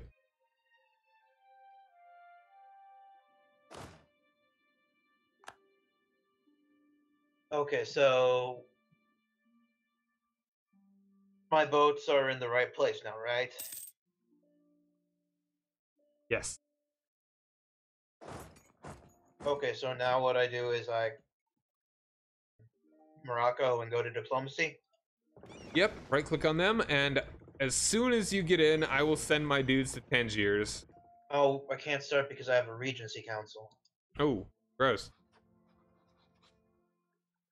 Okay, I guess that... Hmm. That ends when when the air is how old? 15, I believe. So 2 years. Is it? Are you pausing? I don't think so. Because I'm not pausing it. Maybe I'm it's... still time is going for me. Oh yeah, I know, I unpaused it. What date is it for you? Right. February 10th, 10th. 11th. 23rd for me. Oh, that's probably why it keeps pausing. Alright. So We want us on the 23rd. now, Okay. Ooh, that's a... yeah, as soon as I hit the 23rd, it paused. Oh, yeah, I mean, I paused it on the 23rd. So I guess if it pauses for you, just leave it until I catch up then. Sure, I guess. Back then. Yeah, we can wait a few years. It would take a while for me to declare war on Granada anyway.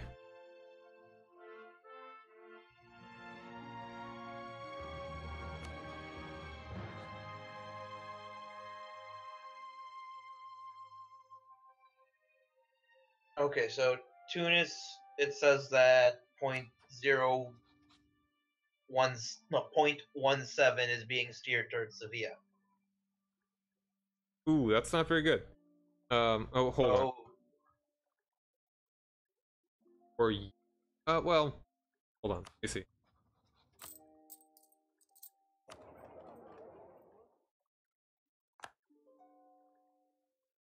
those vile pirates. Yeah, it's kind of not a problem.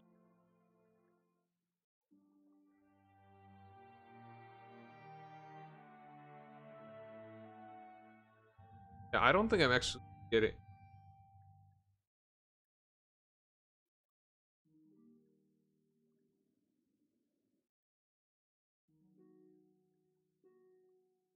Flying 9 power.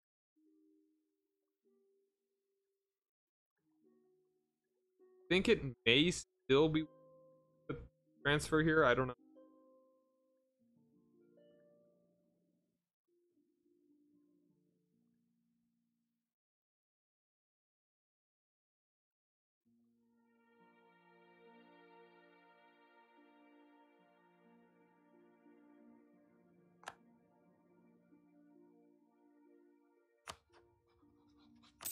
God, I'm being rated a lot. Yeah, they for them.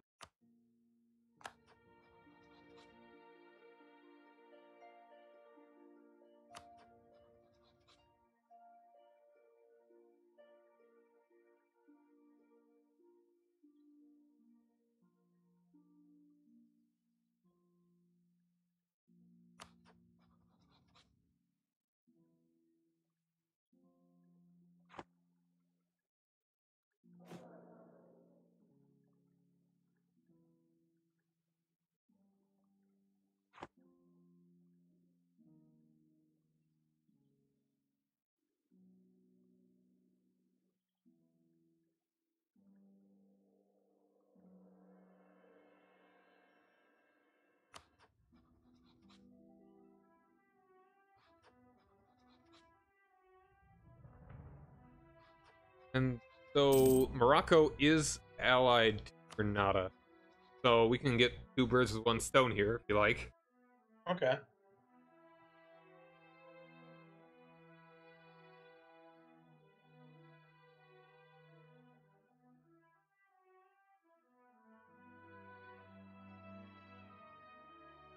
Right. I'm gonna take a real quick break. If anything happens, anything too important, go ahead and pause it. But I really need water. I was talking a lot. Okay. Back in just a couple minutes. I'm not even gonna.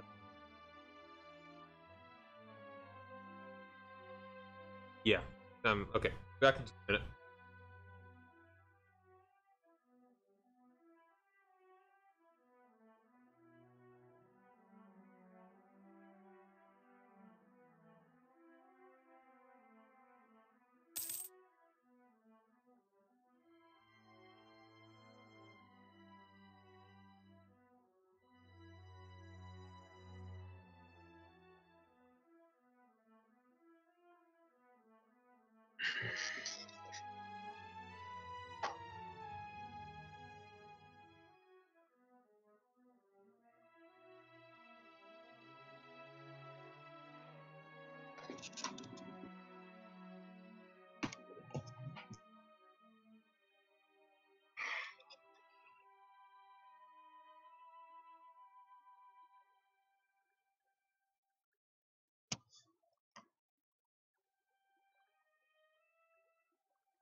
Okay, I'm back. Apparently, we needed a galleon. I don't know what that means. That means that Poland got their union over Lithuania. All the still both on the Yes, that is map of separate things. that's what a personal union is. You right-click on Lithuania. They don't actually have a leader. They just have personal union with Poland. They're an independent country, but their ruler, the ruler of another country. Okay.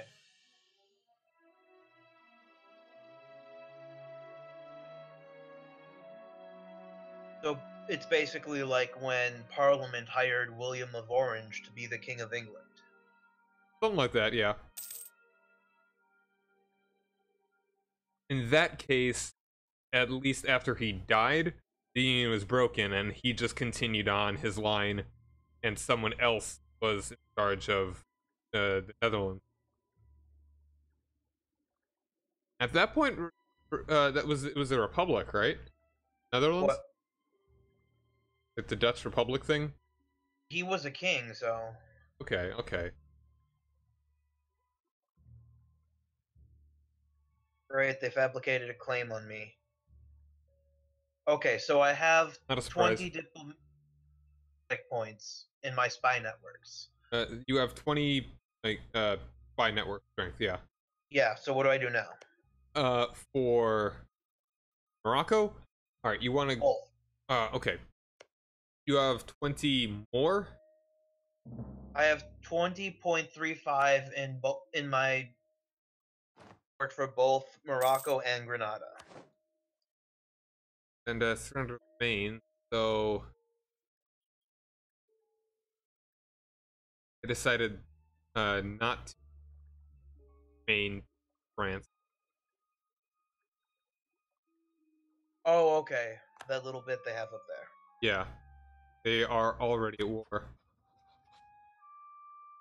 And it's the unification. So England, I don't think I've ever seen AI do it, but England hypothetically could get the Union of France. Okay, so all right, for Granada, you choose whichever province you want to get a CB on, and that will do the same with as you did for. Okay, no, you didn't actually do Tangier. Where it says cores and claims in the province thing, you want to click that button that is like a little piece of land with a paper behind it. That will spend the points to get a claim on it. Okay. So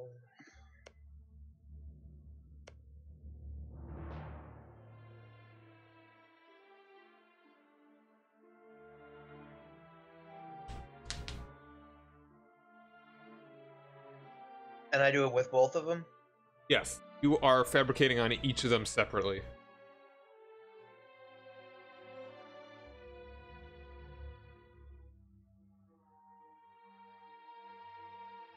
Oh, I can't do it on Morocco yet.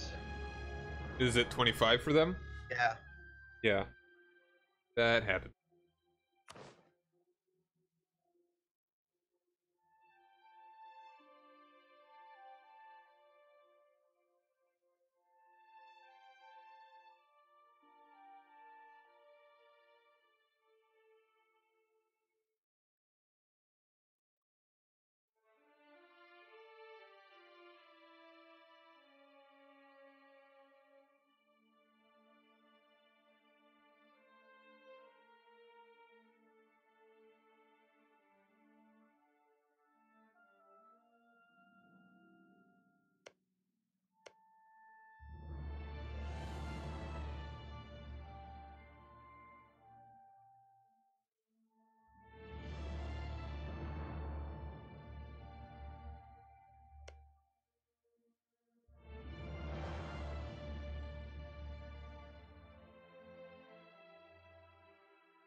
Also, now would probably be a good time to talk about what it means to be Catholic. So, in the kind of left of that map are two circles. One is for the Holy Roman Empire. That doesn't matter to us much.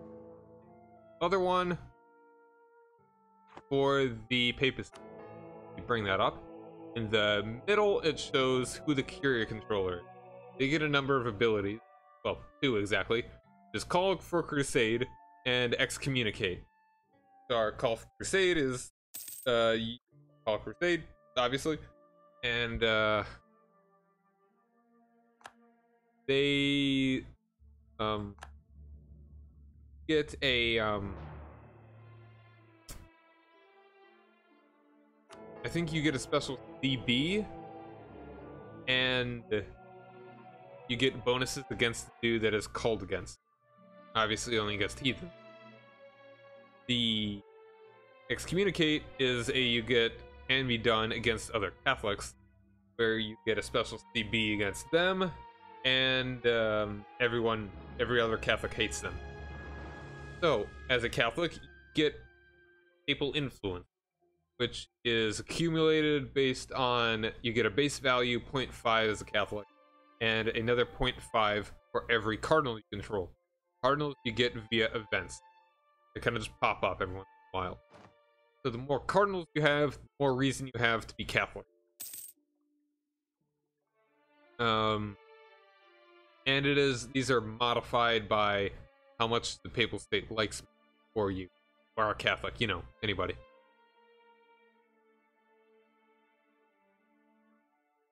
So you want, and then once you get 50 papal influence, you can press one of the buttons up here, except for beatify local state. That costs 100. So these are a number of things that are quite good, but generally, I'd say these are not as useful as being, or as the things you get when you're Protestant or Reformed.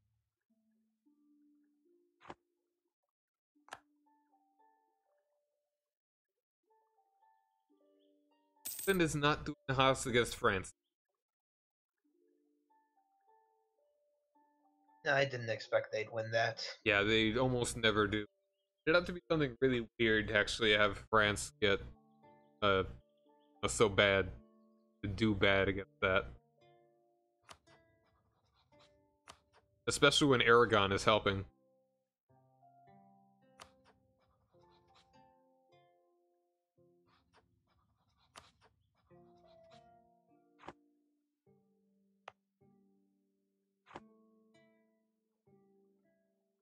So what does strengthen government do?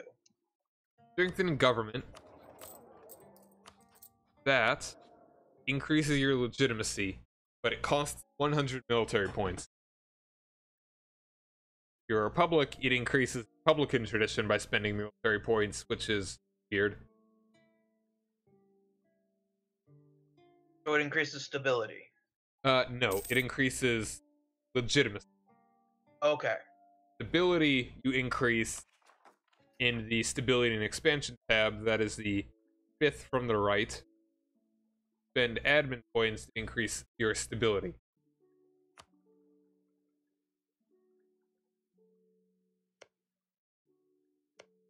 Alright, got a claim on Granada, on Melilla, and Tangiers. You have a truce with Granada, but you can get around that if you declare war on Morocco. And yeah, I still can't declare war yet. Yeah, you are still 13 or 14, so you're getting pretty close.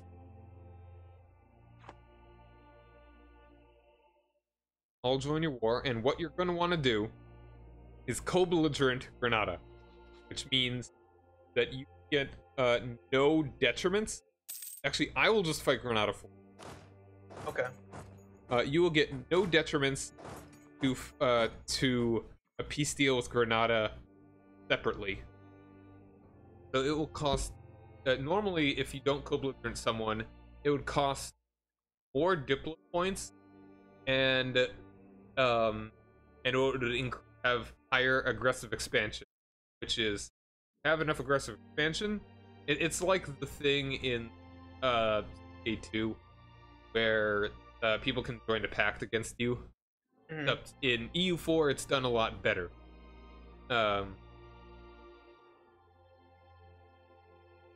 Yeah, it's like if you have enough aggressive expansion, it actually comes from. It is centered on the territories that you took, not based. It is not based on where you are. So it's not just everyone that you border or are near. It's whoever you're moving against and stuff like that. I don't know. It's just you'd be able to tell if it is. You'll be able to feel just how much better this is than the one in K2. Okay, so this thing popped up. Growth of cities attracts serfs. Okay, that's a good one. So what? I just picked something for these? So read the whole thing, and it will. If you hover over your two options, it will tell you which one will do which. Generally, so I know this event pretty well. It's you. It will decrease the development in one of your smaller provinces and move it to your capital, which I'd say is That good? probably a better option. Then the noble estate getting more loyal. Yeah, that doesn't matter so much. States, that's an important thing that I should talk about. So you open the country view, and you go to the one at the far right that will show you your estates. There are the burghers, the clergy, and the nobility. You know, kind of like they talk about all the time. The, you know, kinds of states. Guys that have influence in your country. They have different modifiers. So burghers, I'd say, are probably the most useful. Because, a number of reasons. So, they occupy land. Like, you can put them in charge of a province. Each of these guys. Burghers increase trade efficiency in big. Okay, getting ahead of myself. So they have loyalty, influence, and how much land they desire. Okay. So, loyalty is the more loyalty they have. The more loyalty they have, the with intervals of 20, I believe, they will the better the modifiers will be. The higher their influence. Excuse me. Hiccuping. The higher their influence, the better the modifiers. The modifiers become more potent. But if their influence over 20%, over 70%, a disaster will start ticking up, which will kind of give them control of the country and give you a whole lot of bad stuff. Burghers increase trade efficiency, decrease the cost of. If you hover over like trade efficiency for the burghers, it says if their loyalty is above 6%, development cost is decreased by 5%. Trade efficiency is increased by 10. Right now, I believe you start with between 40 and 60%, so it's only 10% trade efficiency. You don't have the development cost. If loyalty is below 40, development cost is higher and trade efficiency less efficient. Clergy is similar but more on tax. Nobility does stuff with manpower. So you click on a province and click on that little tab on the right that is a building and a castle. It will bring up another box that shows the buildings that are in a province. Below that, it shows which state controls it. And below that, it shows a couple modifiers about the county. So click on Coimbra, the province above Lisboa, and then bring out the building tab. In charge of that province, controlled by the nobility, meaning that base autonomy for that country, for that county, is 25%. So, but that 25%, but for manpower, that province is considered to have 0% autonomy.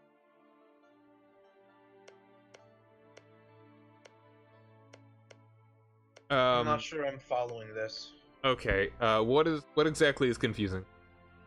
Okay, so I don't want them to have more than 70% influence. Correct. Better, Okay. the more the loyalty, the better. But once it's above 60, it doesn't really matter how much they have. Okay. It'd be better. It's just not bad. And yeah. If they have loyalty below 40%, then they're a bad thing. But it's not terrible. Just kind of less good modifiers. They're negative modifiers. So Okay. then I should increase the base tax in Lisboa. I'd say yes, because Lisboa, it is more expensive to increase the base tax there than it is to increase the tax in a smaller province.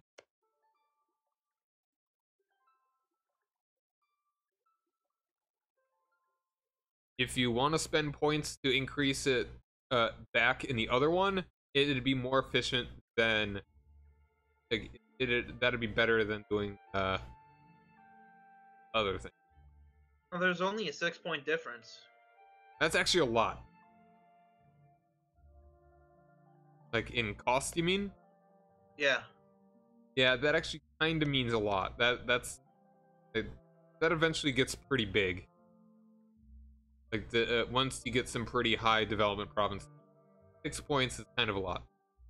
So then I should just spend 50 administration power to put the tax back up? It's not that big of a deal. Like, what province are they moving from? Uh,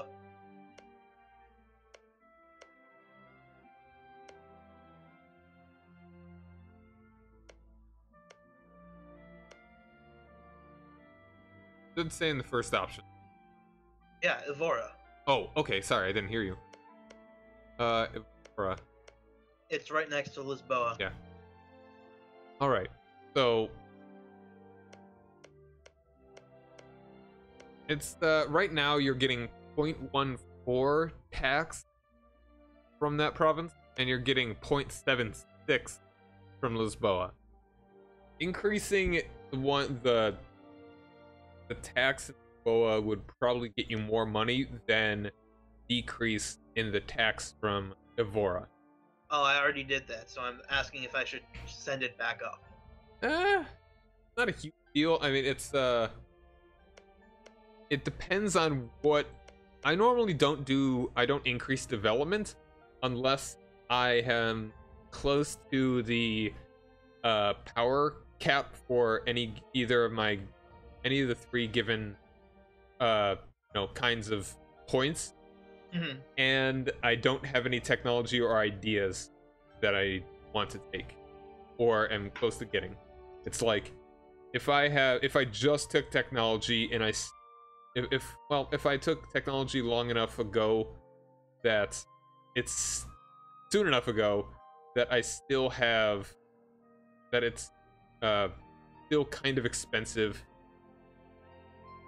and I'm going to start losing points if I don't spend points on something else, then yeah, I would do development. Okay. I could have said that a whole lot better. I'm gonna run to the bathroom really quick. Okay.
Okay.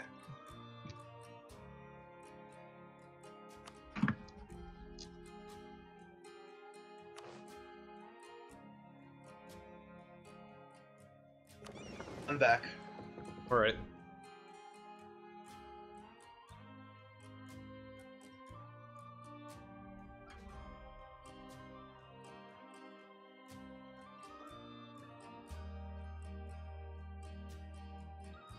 So this is actually the smoothest this game has ever run for me. Have you, I know you tried it with the DK2 import, export, deport, but have you actually tried it regular before? Yeah, I tried to do some of the tutorials and it didn't really run any better.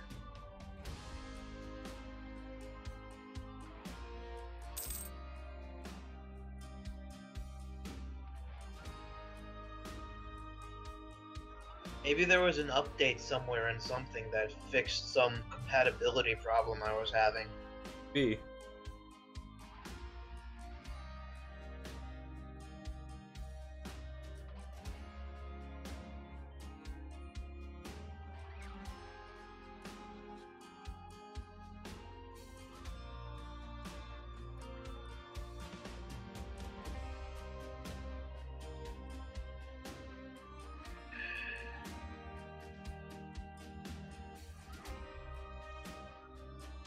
Half a year and we're declaring war.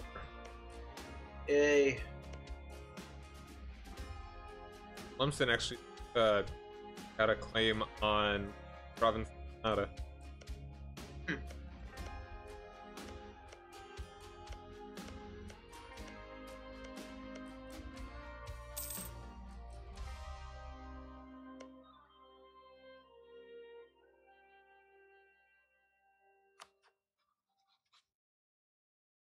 These national decisions. National decision? That? The national decisions on the missions and decisions tab. Oh yes, that's good. All right. So, there are a couple things that you can change up. Like I can form Spain military or diplomatically. I think you could do that too. That is based on. Yeah, I have formed Spanish nation. Militarily. Yeah. You just have to have a whole bunch of provinces you can form Spain yourself. And there's some that could increase missionary strength, but decrease some other things. Those maybe, but you cannot get them quite yet. Oh, okay, I think I get it.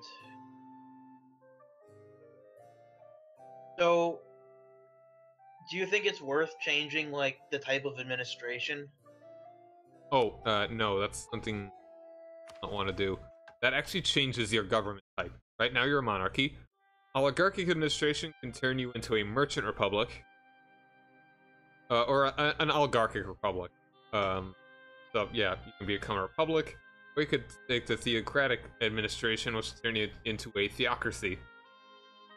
Generally, you don't want to do these unless you want to do something kind of weird and fancy.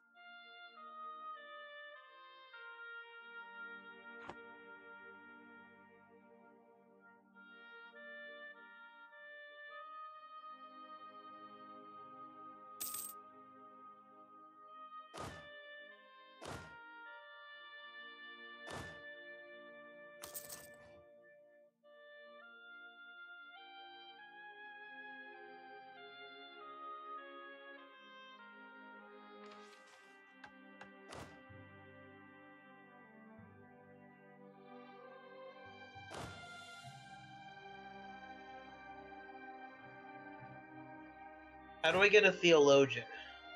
All right, theologians. Those are in the. There's one of the advisors. They are.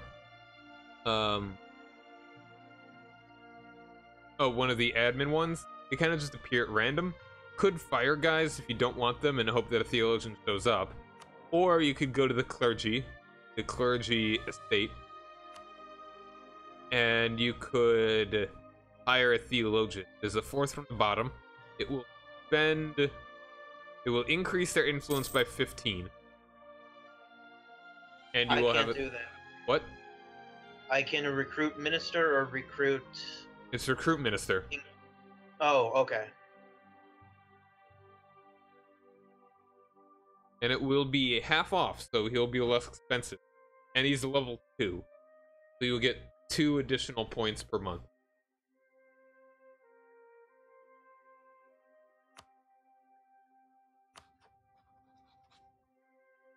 Starting to get some of this.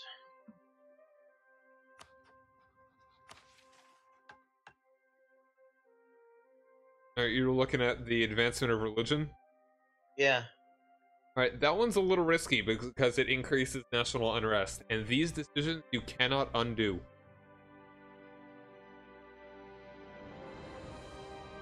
Like the act of uniformity is a lot safer. It increases missionary strength with no detriments, but that'll take a little longer before we can take that. Because we need admin tech 8. Okay, I think I understand it. Might as well get more claims. Yeah. Get as many claims as you can before the end of the war. Before we start the war. Like one on Fez, one on, yeah, you already got the war there. Yeah, you don't need claims on all of them. It's just, not too bad to do it. Get as many as you can.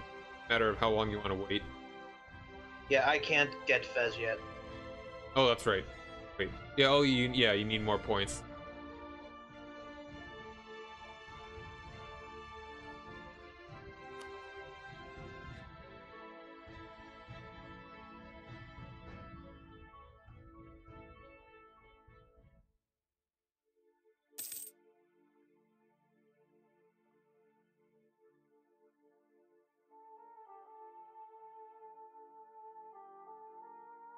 Okay, how do I tell when I'm gonna turn 15? Is there a way I could see my character's birthday? Yeah.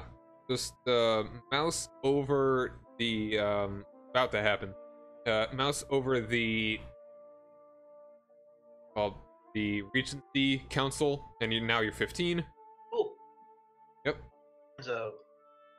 All right, go ahead and declare war. So you're gonna want to right-click on Morocco, go to declare war, and you are going to want to check that box.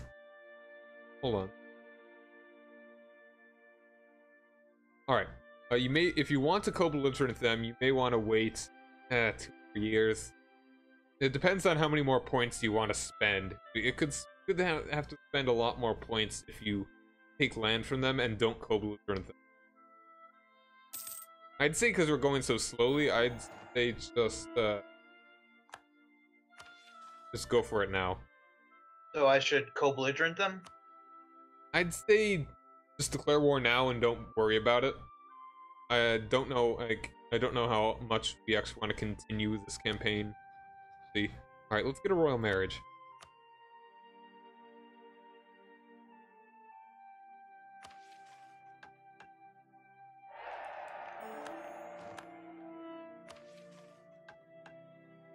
Okay, so...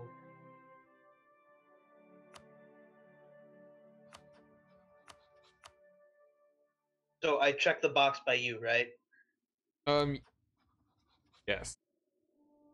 So that you allow me in.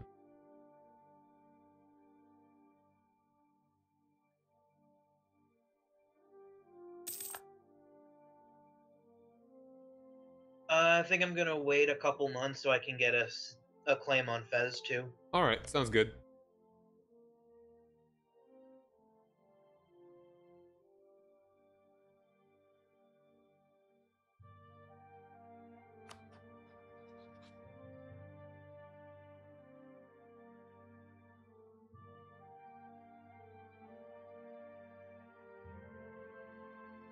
Try turning the speed up by 1 and see if we lag anymore.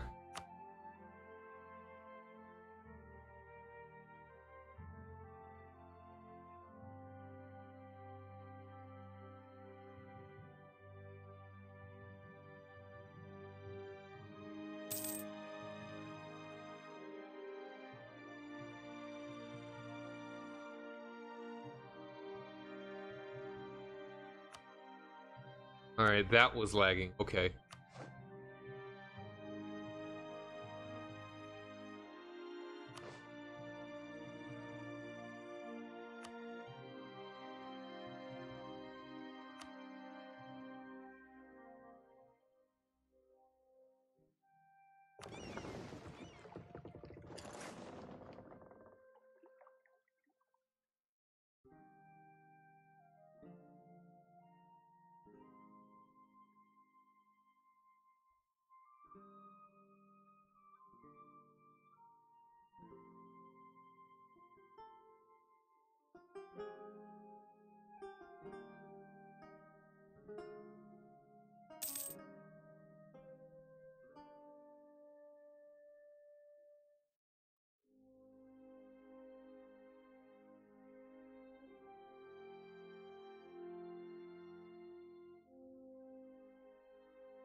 Let me know before you declare war.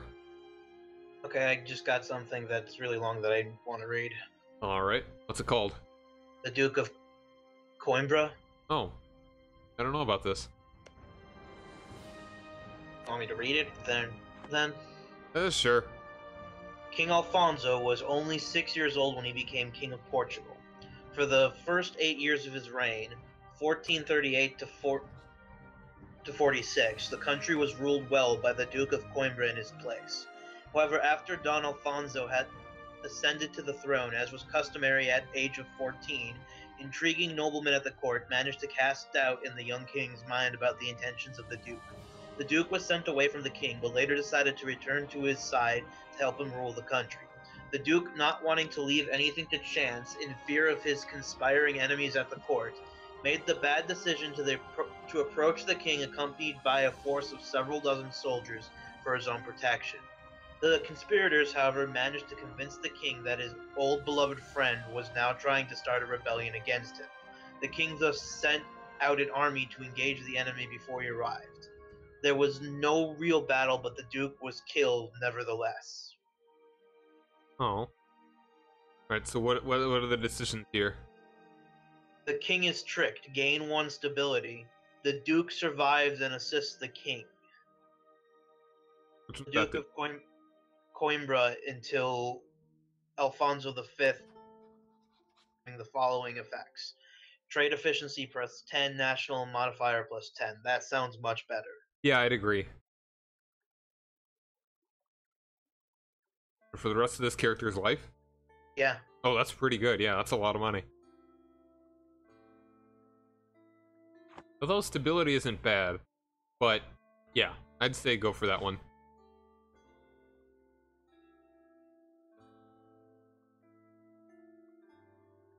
Okay, got the claim. Cool. Okay, I'm gonna...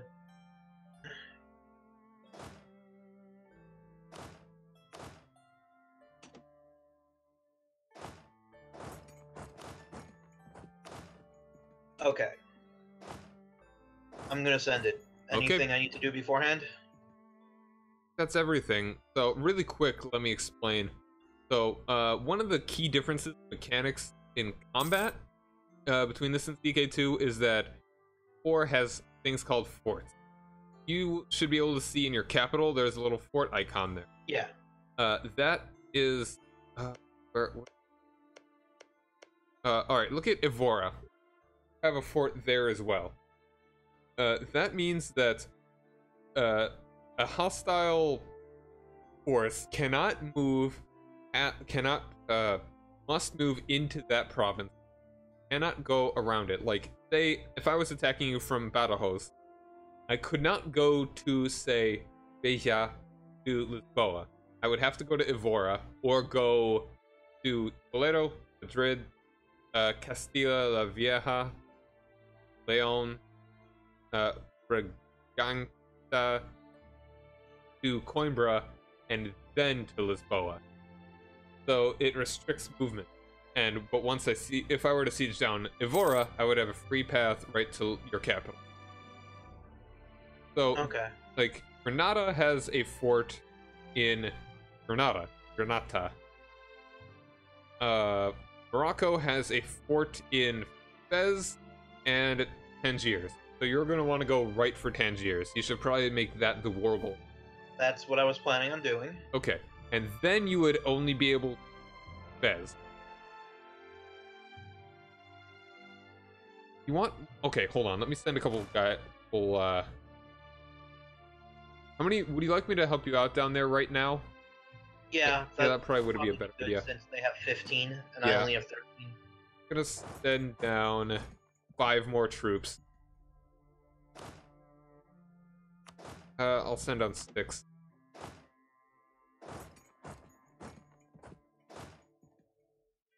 So, should I declare the war? On just one moment, let me get my guys there for you. Okay.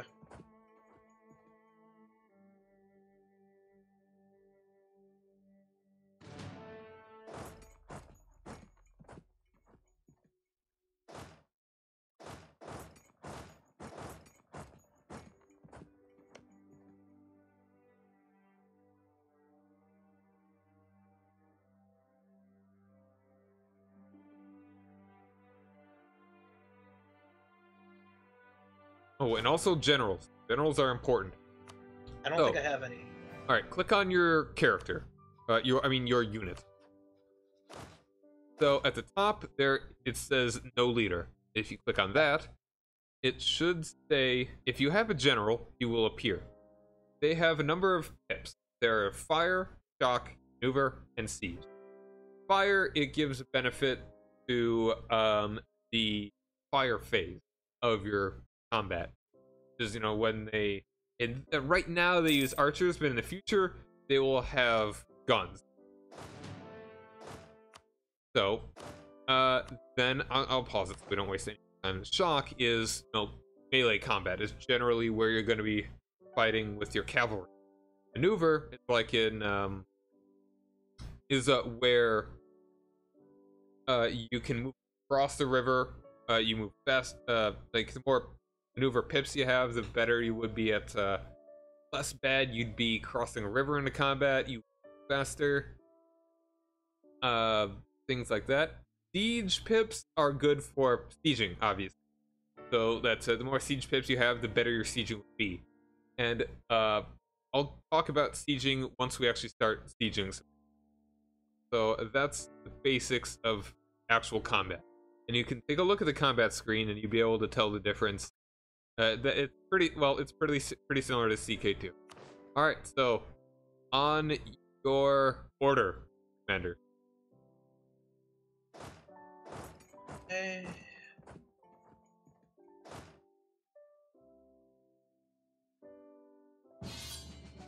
All right, I accept.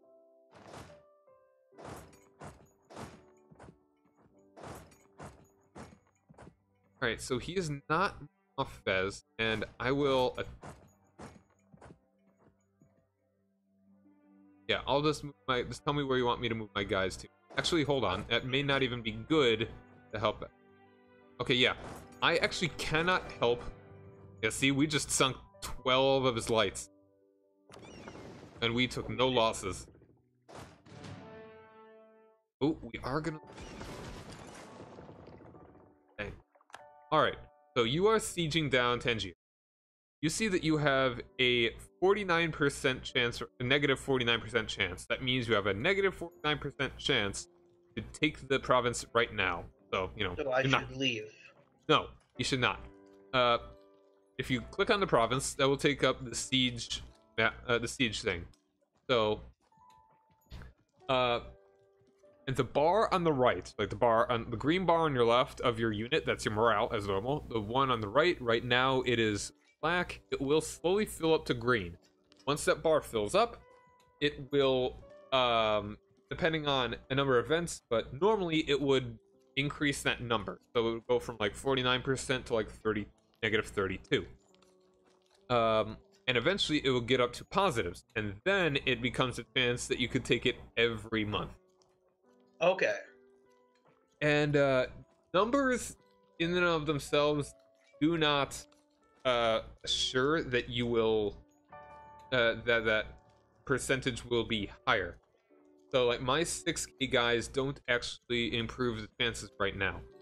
The minimum, if you look back at the siege screen, you see that kind of towards on the right side below select army, there is a number. It is 6. That is 6 regiments you need to increase the chances of taking the province. So any more than that, generally, or at least at the moment, not increase chances of taking Okay, so it. I'm on the siege of Tangiers. Yeah. There is the number 6, on the defender sort of third of the screen, the middle third, that Okay. is how many troops you need to siege it, to continue sieging it. Okay. So if you were to say take off the additional 7 troops, that would not change the speed at which the fort will be taken. So you may want to do that if you're taking a lot of attrition. But if Taking 1%, but should I do it? no, I don't think that will actually. It won't increase right now. You will take no less attrition for having more guys, because it's quite temperate down here, Okay. and things like that. But I mean that will mean that more dudes are taking that attrition, but it's fine. Um, you want to keep your, I'd say keep your dudes there because there's a chance that they could come attack you, and if they attack with 15 guys and you only left 6 there, that's a problem. Hmm. Okay. All right, so I believe that's basic. Let's continue.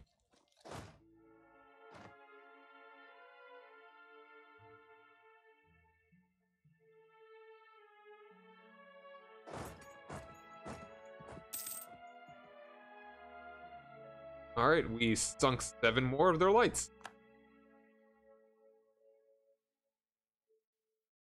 And also, what increases the likelihood of taking the fort is having blockade.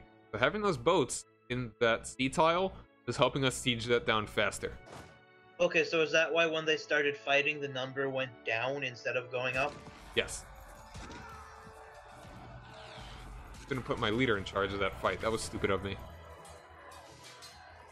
Oh, looks like you're still doing pretty well. I'm gonna win, but I'm gonna lose more men. Oh. And that takes out of my manpower.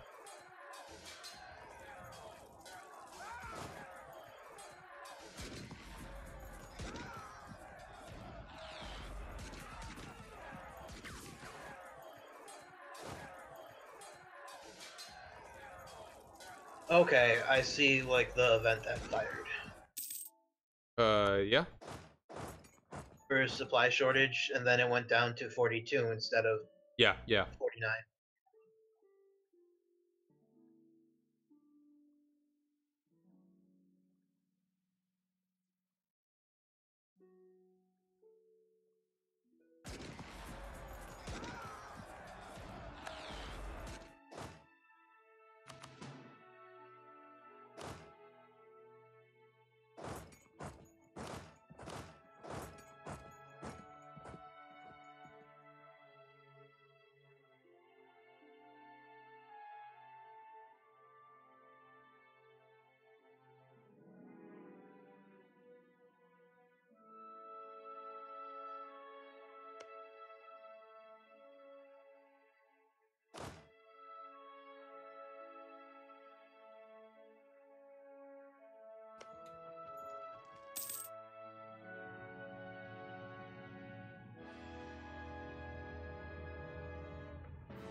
I'd say that CK2 has a better way of sieging than this. It seems kind of arbitrary, you know? Mm-hmm. Like, at this one moment, changes, like, everything, as opposed to it being a gradual sort of process. Yeah.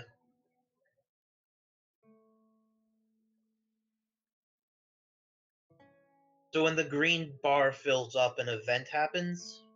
Yeah, you can call an event. Or, yeah, like, you got the disease outbreak, which means some of your guys died. That is the worst event for a sieger. Someone laying siege.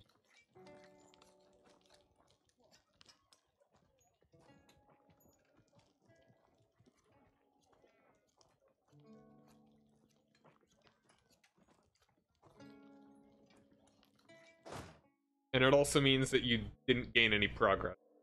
Siege. Hmm.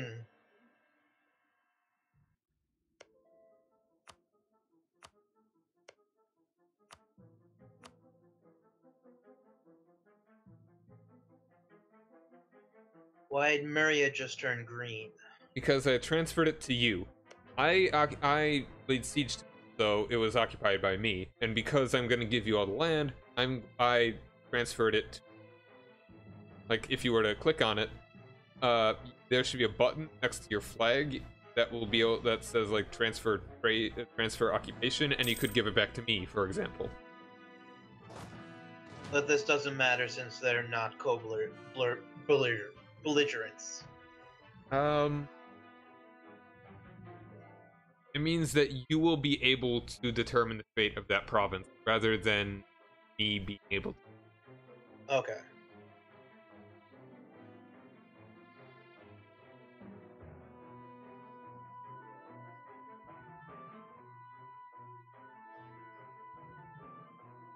Alright.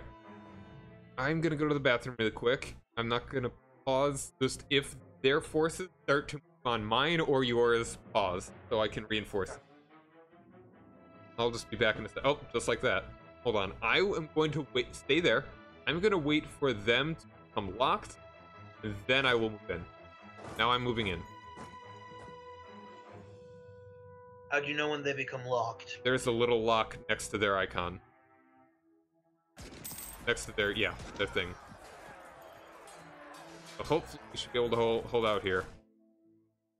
In EU4, any siege What? is... It's any place that we siege that gets, ooh, we're not doing too well. Yeah, we're not doing so hot. Might be able to pull it off. We might be able to pull it off still. Not likely, but possible. Oh, that's bad.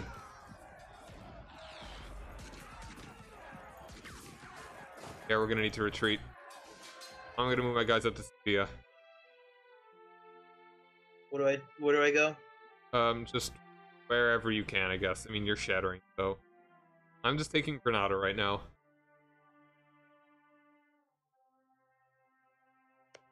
So because they had a fort there, Close to that too. yeah, we were. Really sucked.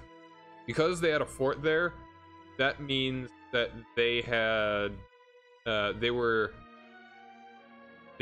defending there, so they had a little bit of an advantage.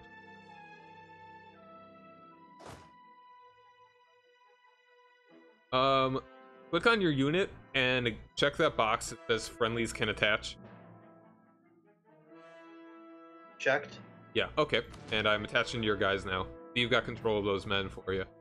Okay, so when I should wait for the morale bar to go back up before I cross back, right? Morale and for your troops to regain, you know, troops. Like right now, a lot of my units are only at a third as many men as they can. You're gonna want to wait for those to recoup. Those will come out of their owner's manpower. This is a, yeah.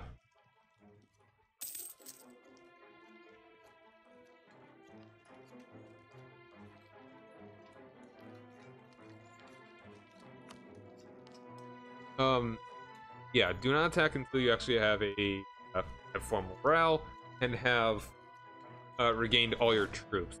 If we attack them, they are in the highlands, so we would be considered defending in the highlands, which is very good. Though we would be crossing a strait, I think. Is mercantilism good? Yes, mercantilism is very good. It used to be that you could only get mercantilism from events and from bribing the Pope with papal influence. Now you can actually just buy it manually points.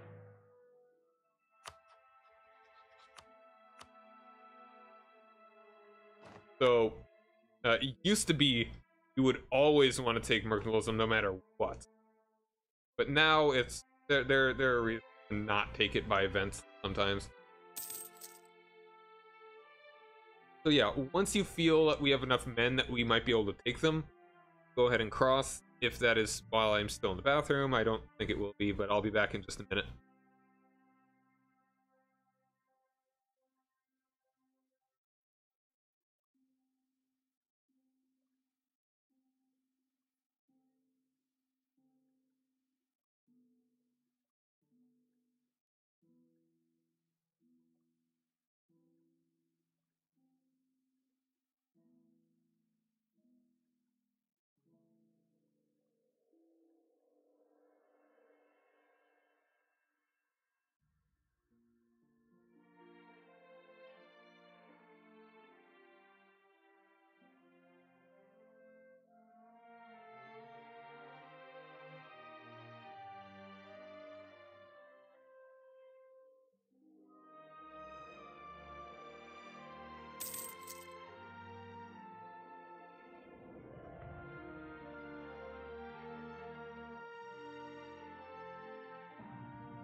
I'm back. I didn't catch him. That's fine. Bar is going to siege that down for us. Try to, at least. I'm actually going to catch from you. Go help out Granada.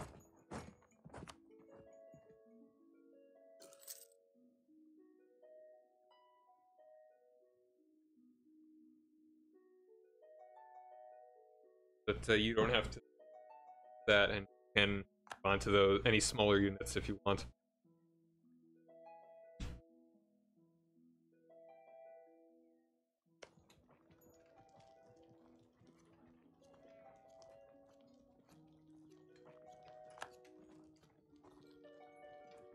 I don't think I have enough to fight in Fez. Moment, no. I'm getting kind of close, sort of, not really, finishing off this siege. So when my guys are done, I'll help you out there.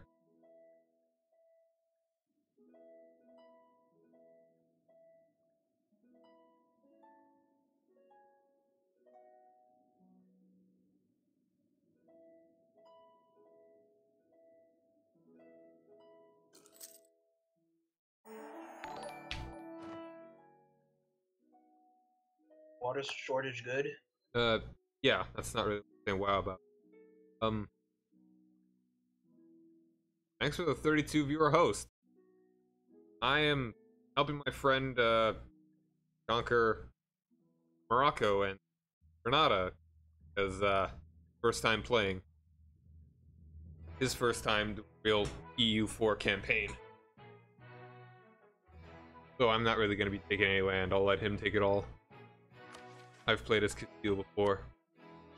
I've paid my dues. Yeah, I have no idea what I'm doing. This is literally the first time this game has ever actually worked for me. Certainly is more complex than Crusader Kings.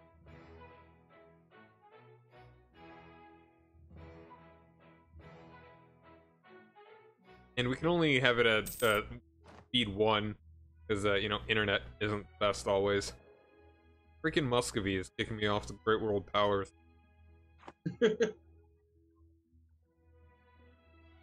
Aren't you Muscovy? Gosh. So, yeah, normally I do play at a bit more fast-paced. It's just kind of chill. So,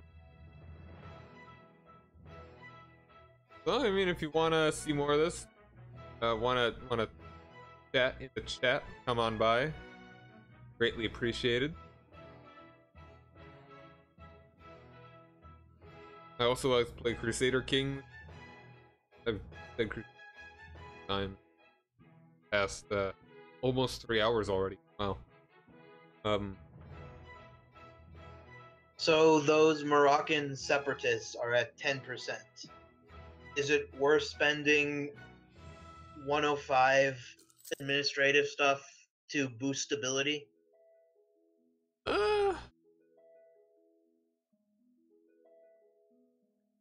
It's never bad to have higher ability, but at the same time, you could use those points for other things that are more important.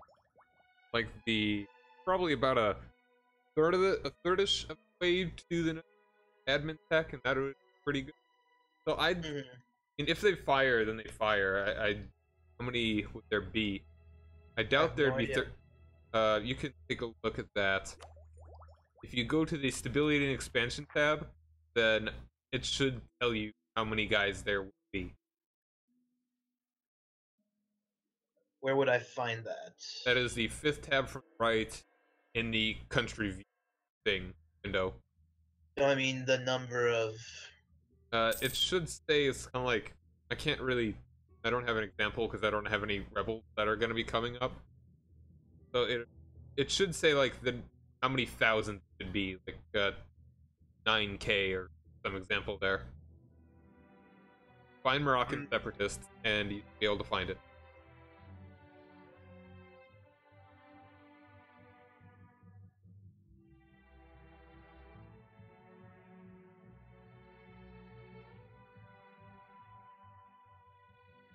Got it? I must be missing something because I can't find it. I think I can't picture it exactly.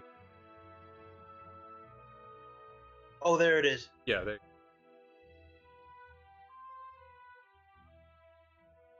8,000. Oh, that's no problem. Right now, you don't even need to worry about it. I'd say it'd be worth more. It'd be more valuable to just autonomy but even right now, it's not even that important. Just kind of sit there for a bit. Like, right now, the unrest there is 1.5. So not that bad. Oh, part of it's war exhaustion. Mhm.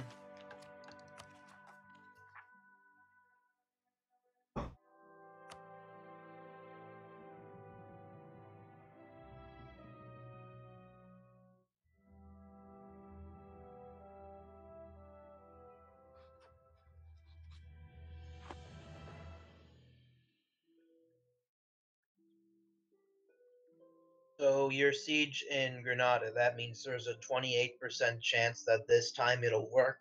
Yep.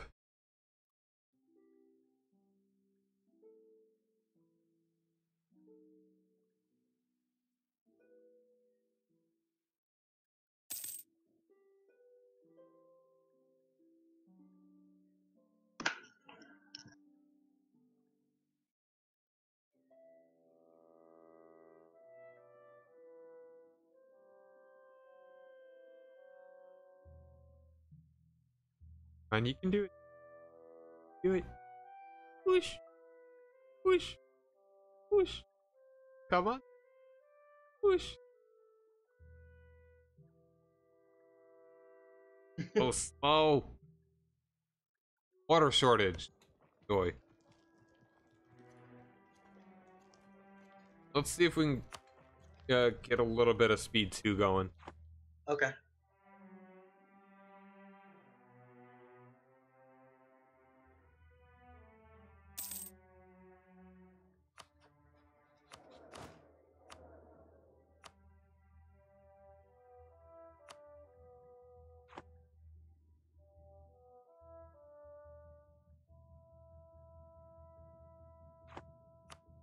And there we go.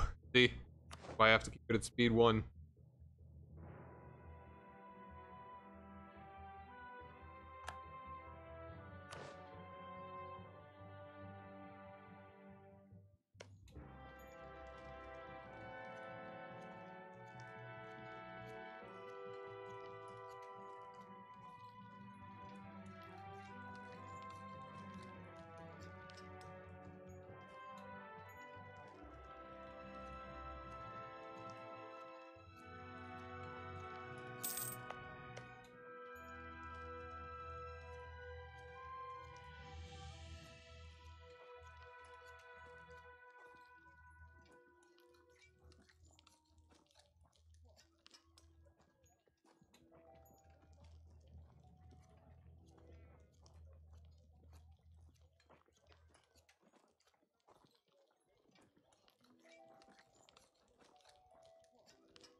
So how come your siege in Granada has stopped going up in percentage? Uh, it's increasing. Slowly. Well, let's look. Every time I've looked at it, it's been 28%. Oh, no, I mean, well, it's because there have been, like, I thought that you meant it was, the bar had stopped moving. No. That's because there were the, food shortages and water shortages, so, I don't know. I mean, it makes it easier to... something. Forget, like, it's, status. So eventually, I think it should be a big leap if it doesn't take it with this.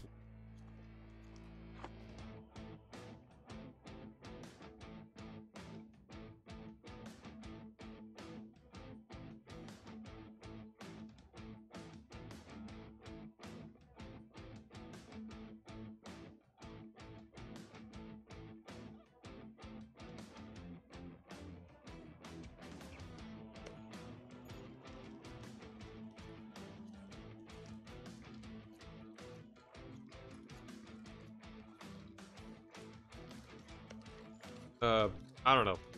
Maybe I'm wrong.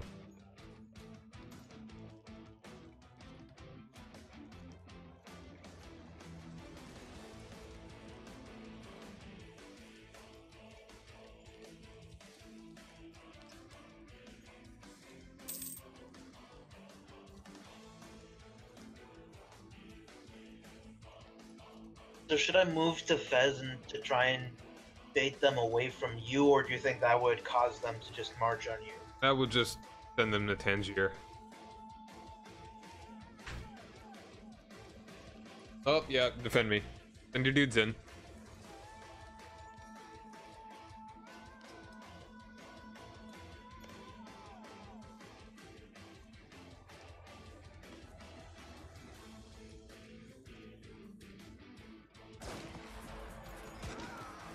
Ooh, that's not good. Aragon was elected dude.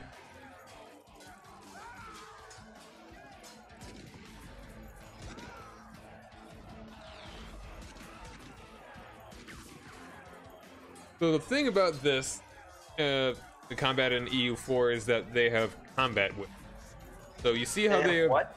That there is combat width. So you see, I can't hear you over the gunfire. you could turn the gunfire down.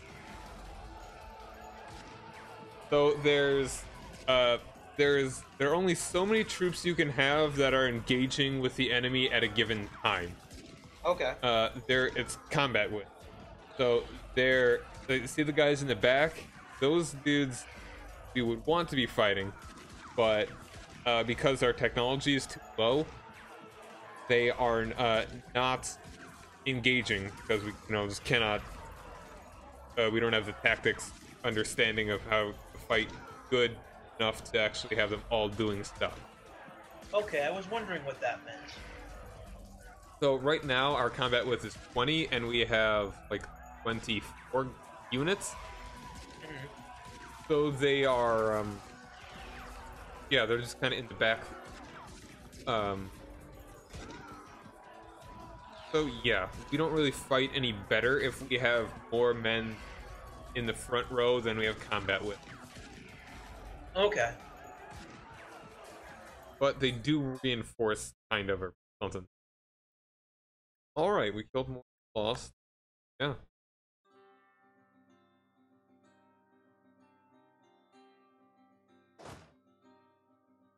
Alright, you can send your guys back to Quetta.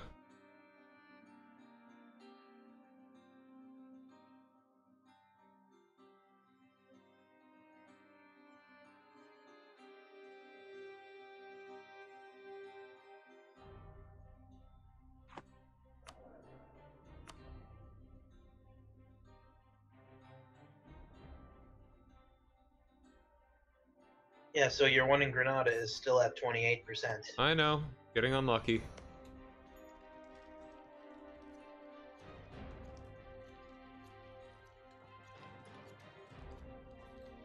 I don't quite know why it does that, but it does that sometimes. It's not like they were back-to-back outbreaks.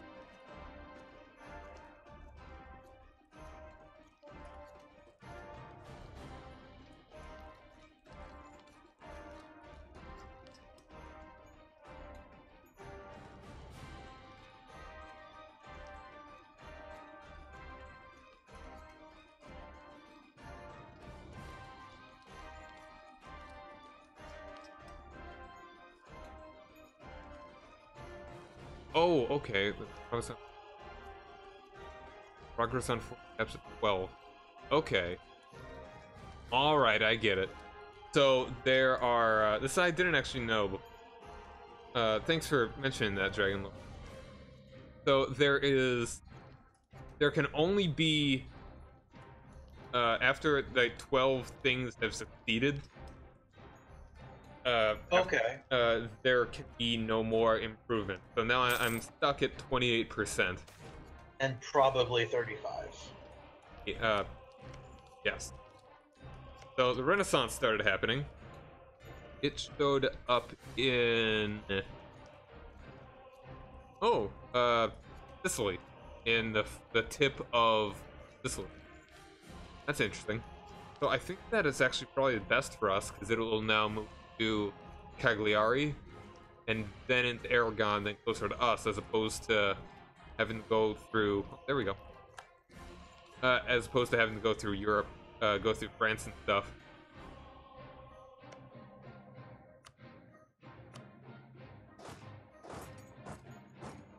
All right, now I will move my guys to Fez along with Aragon, with Navarra. I mean. And should I hang here? You should send one dude siege down Melilla, and then maybe then the rest of your guys to take Meknes and Garb. So you can click on your unit. Then there are two arrows that are kind of one on top of the other and facing in opposite directions. That is create new unit, and then send a little bit more than 1,000 guys to Melilla.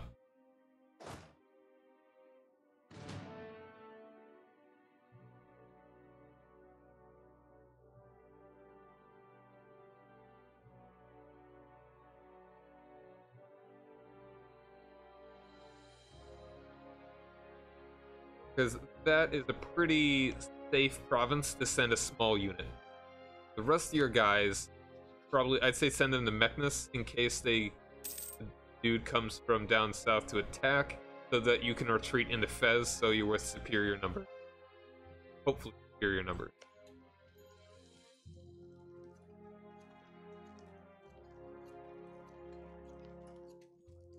The siege is killing me. Can I not move there? That's right, you cannot. Garb. Yeah, go to Garb. For some reason, I forgot about Fort in Fez. That's kind of...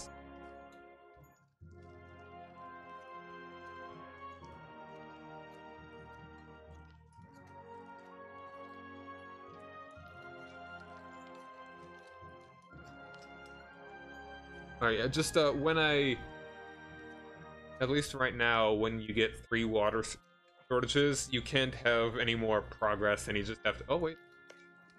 35%.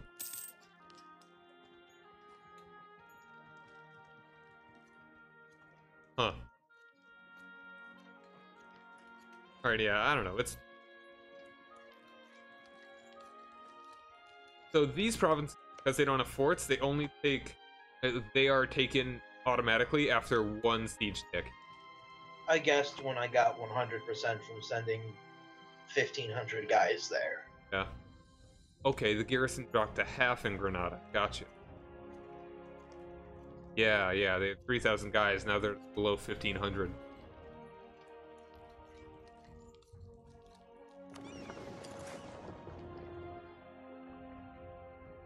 What about that? Huh? Because you sieged that thing, their boats had to leave port, and I had a couple of my boats out there blockading Granada. I kind of forgot about that. So I sent the rest of my boats to go help them out.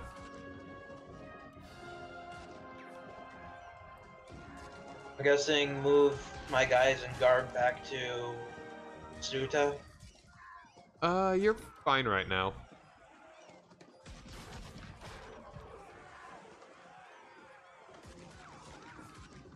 You know, I'm gonna send the... Oh, yeah, you should move out. I don't think I'm gonna get out in time. Yeah, those crossed swords show that there is going to be a fight. Can you move to any other provinces? Can you go to Tangiers without that happening? No. Alright, stay there, and I will send my guys to reinforce. I'll send my other 2 regiments, I guess.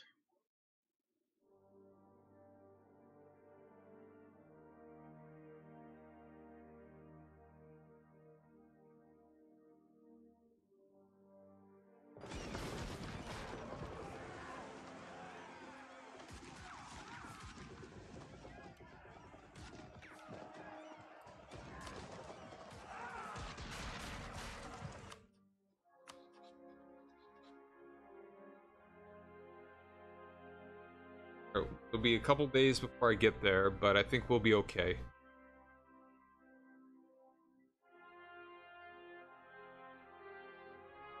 Ooh, maybe not. They got 5 more dudes coming.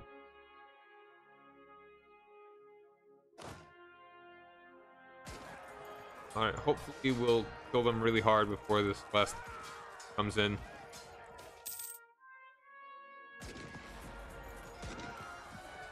Oh, and they're locked, so they're marching into slaughter. Yeah, that was good timing. Lucky timing. Alright, you may want to send guys down to... Oh. Bad fight.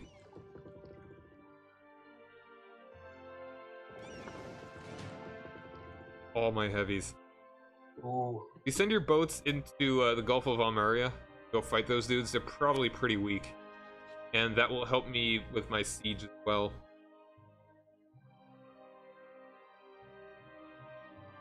Yeah, they're only at like 2/3 morale. Your dudes are fresh. You've got more heavies.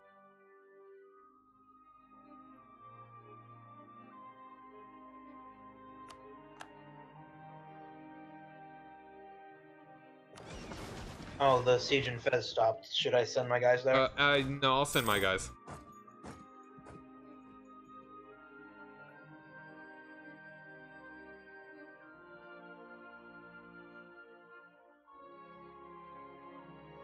Actually, I think it would... May not be bad to start sieging down Marrakesh. I don't think I can move there. I think you can. Give it a shot. No? Okay. No. You could do the transport. Actually, I'd rather you kind of... For 21% on this siege. It's taking forever.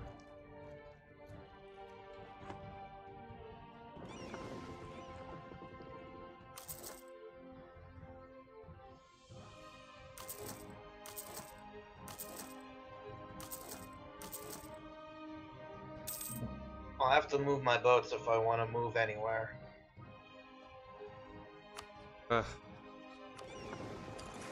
Alright, go for it.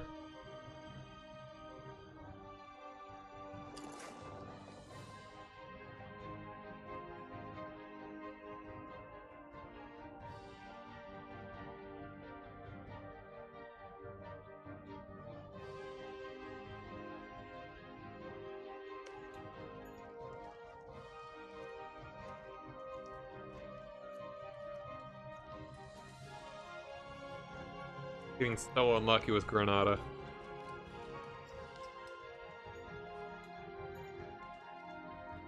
I think just by statistics you would have captured it. You'd think. Undiscovered an agent. Okay. Someone was spying on you, I guess.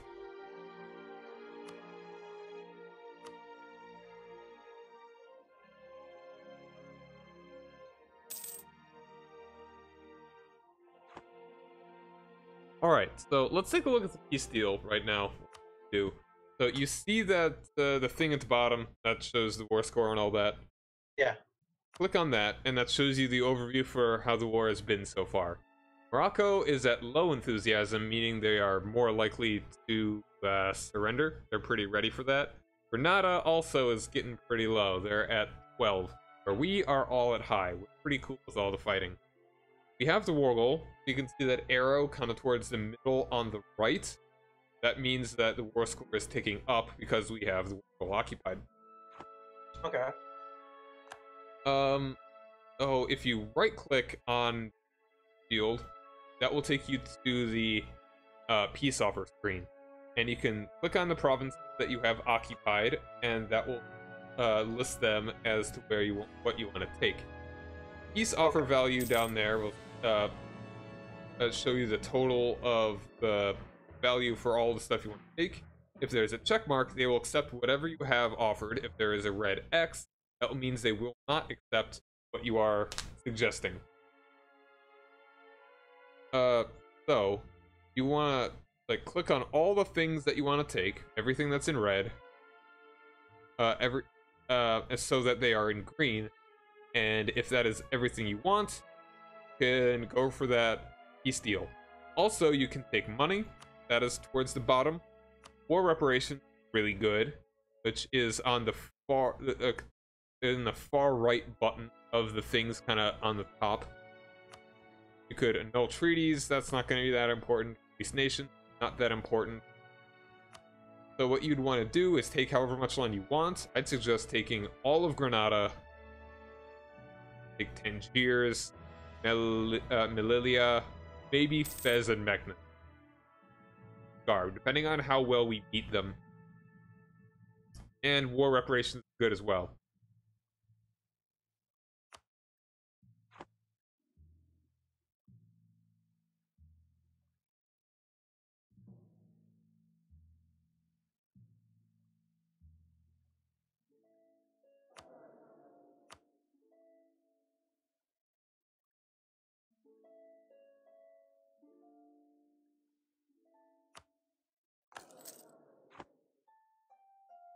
We have 32% war score with them right now.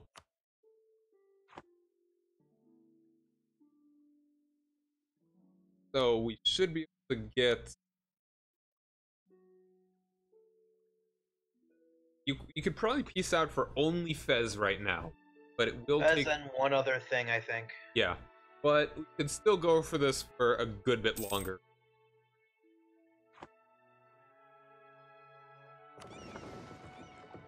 Well, I mean, I actually am gonna need to head to bed pretty soon, but let's just see about getting more finished. Also, we can take a technology. So, Yeah, I can take Tez, Meliana, and Tangiers. Fez, Meliana, and Tangiers? Melilla? Yeah. Alright, let's... Yeah, Melilla. Alright, so, what you'd want to do with Granada, that you would want to click... you see those shields on the right side? You default to talking with Tangiers. Click on Granada. You default with Morocco, the war leader. Click on Granada, and you will be able to negotiate with only them. So if you're gonna fully occupy, if you want to take the country entirely, They won't. Nope. What? They won't negotiate. Okay, that's because I haven't actually taken their fort yet. Forever, it's insanity. So yeah, you're gonna want to get rid of Granada first, and then you will be able to take probably those 3 provinces that you talked about. So yeah, and we can take a technology. I think you might be able to as well. Yeah, I definitely can. Alright. Taking the next military attack, because we are behind time, not a bad idea. There is currently no institution tech penalty, and this will increase land morale and military tactics, so this is pretty good. I'm gonna go ahead and take it. Actually, I'm gonna wait until the month ticks, the off chance that it goes up to negative 10%. When the year turns.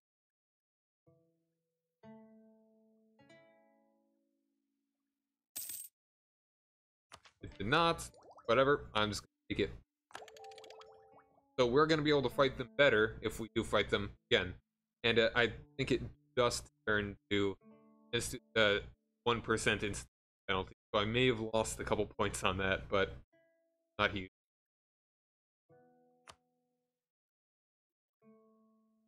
Yeah, so I've got marketplace, but I think I need those diplomacy points for the peace, right? You can build a market. Oh, you can take the Diplotech. Yeah. I'd say wait for now.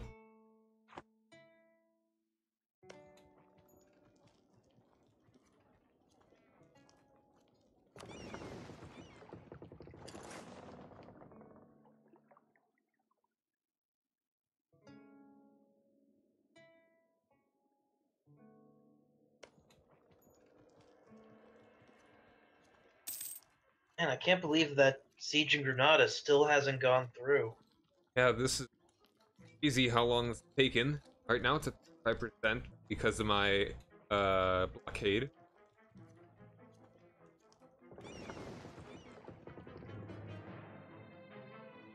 Nope. Alright, royal marriage. I had a pop-up the instant that it would have taken it.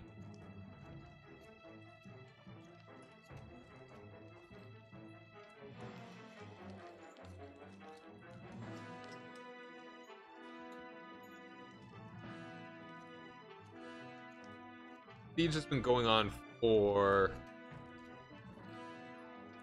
1,186 days.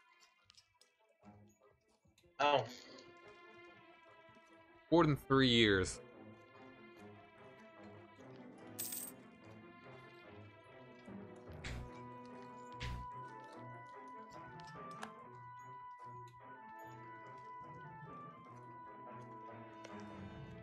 We have a wall breach in Fez. Don't even have a wall breach in Granada.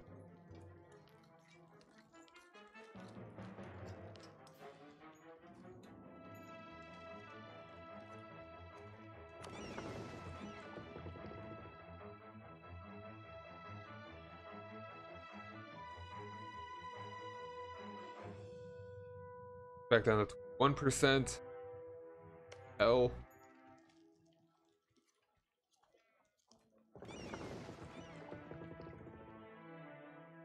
Finally.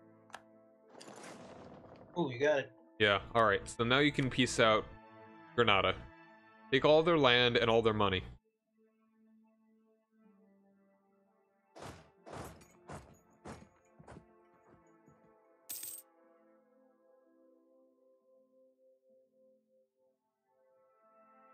Okay. Oh, I see how this works.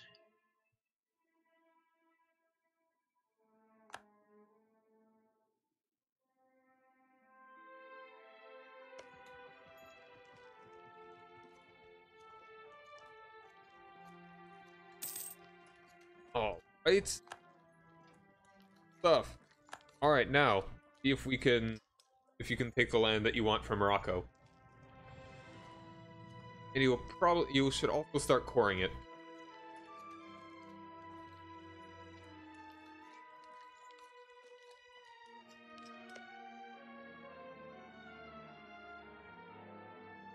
See, having Portugal have that land. Let's see.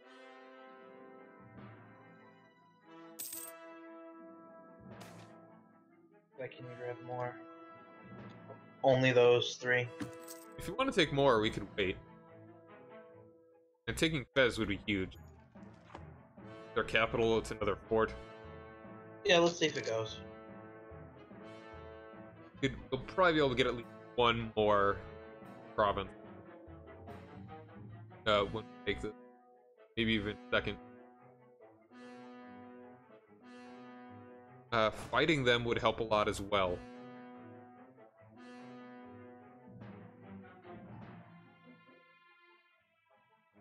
They may be trying to stop the siege in Fez. If they do, I will fight them. You can stay there. I think I've got enough men.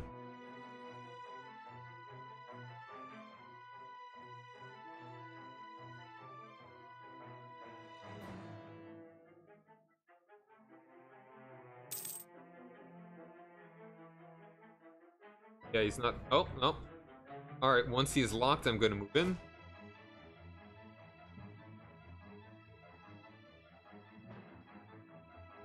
Alright.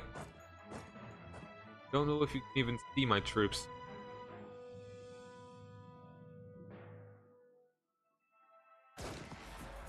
What a bad move on his part. He has the mountains on his side, but even then I had more the same number of troops as him while we were sieging there for my reinforcements.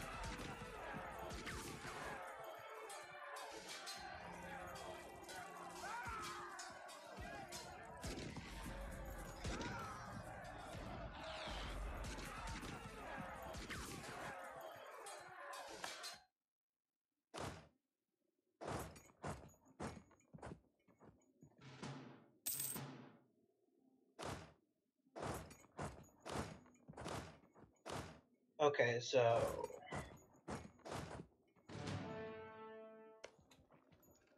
I have a disloyal estate. Yeah, that will come up as long as they are not, if they don't have too little land, which they may now. Because you took that land, they may require more. So you have to give them land. So click on a province, go to that building. Now they're disloyal because of an event that fired. Ah, okay. To increase their loyalty and influence, you can give the estates some land. Generally, the ones that have a resource that is more valuable, I like to give to the burghers. If a province has higher trade value, I like to give that to the burghers. So the only provinces I like to give to the nobles are provinces that have wheat that do not have high trade power, because wheat actually gives a benefit manpower to land force limit, as the nobility does as well. Okay, it says I have corruption. Yeah. Alright, so the way you deal with that is in the economy tab, the fourth from the left. There are a couple sliders on the right side of the screen. The middle one is root out corruption. That spends money to decrease corruption. Corruption makes bad stuff. Not awful. How do I see how much corruption I have? At the very top of the screen, in the middle of all those things, there is a bag of, I think it's supposed to be blood money. Like, it's a stack that I think is supposed to have gold and it's bleeding. Oh, okay, I get it. That shows the corruption, how much it's increasing by, so on and so forth.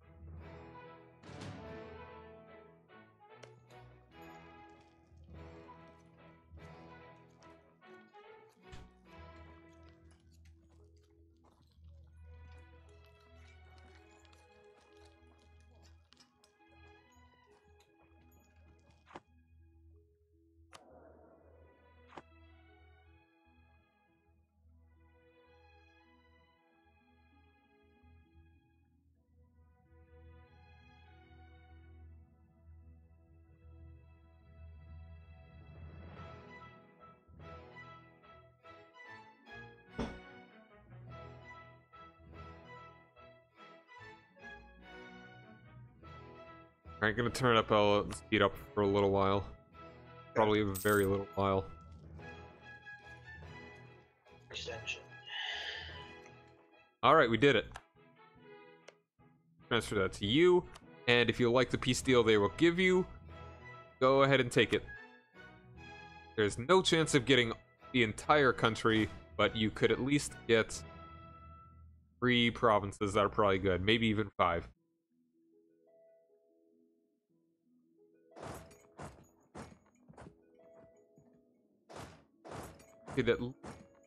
And we could also just quickly occupy some of these smaller ones. The non-fort provinces. It doesn't give too much war score, but it's a bit, you know. Okay.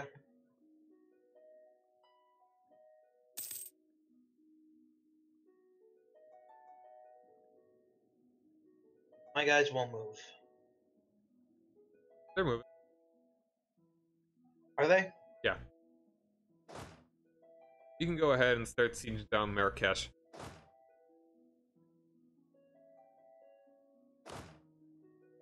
That's the fort on the down there. Yeah, you got it.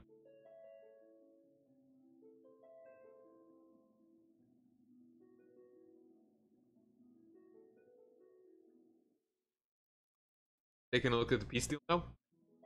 Yeah, I'm trying to. Cash makes sugar. See. I could take a lot from them. Yeah.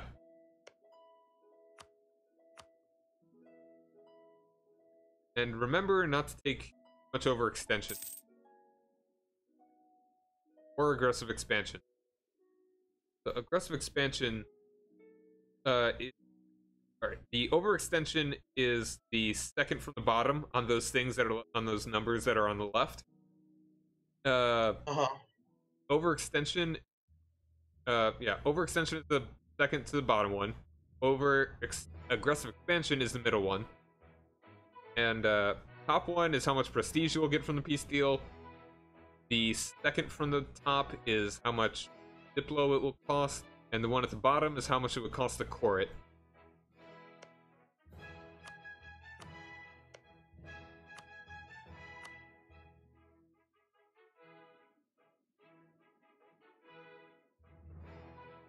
So how much overextension is...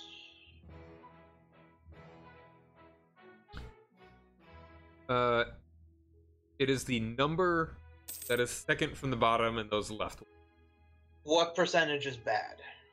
It starts to get a little icky at 75%. Some people say just don't get it over 100 and you'll be okay. Yeah, I'm gonna pause this really quick. Okay.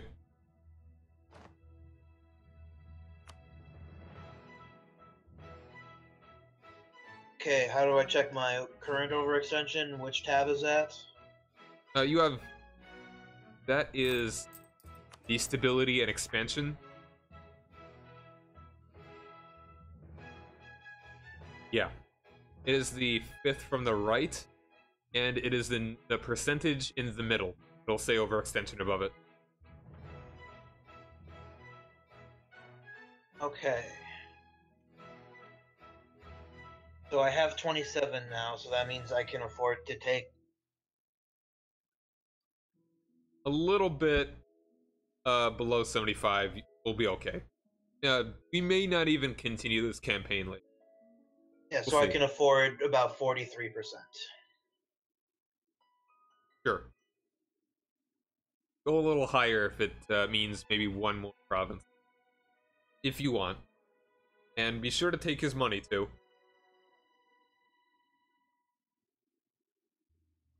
And if you don't have... and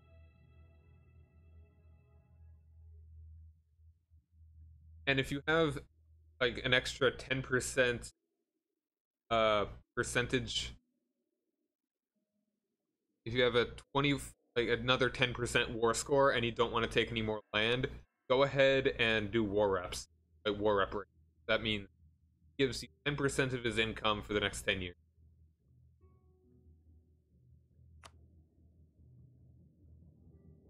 How do I do war reps? In the far right button, that is treaties. It is at the very bottom. Oh, okay, I see it. Okay. 3? What? 43%, 47 gets me an extra county. Okay. How many are you taking right now? I'm taking 3, 4, 5 from him. That sounds pretty good. Just the Take northern money. 5? Yeah. Yeah, I'd say that's good. Unless you really want to take anything further south. Those are not the best They'd put me provinces. over 50, and I think that might be too much to take. Okay. I mean, 50 would be... probably wouldn't be too bad. Well, But 50 would put me at 77. Whatever works for you. You can see how much... if it is not... You don't want to go that high in the future. Or if you feel you can push it.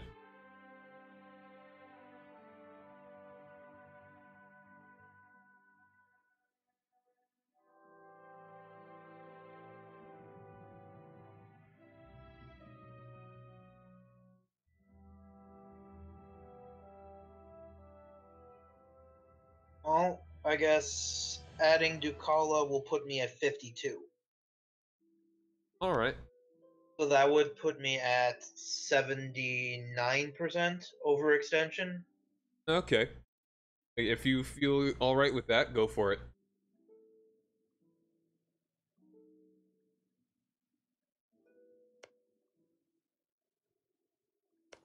Or reparation. You can't do war reps then? Yeah, if I take that one. Alright, that's your choice. If you want to take war reps or the province.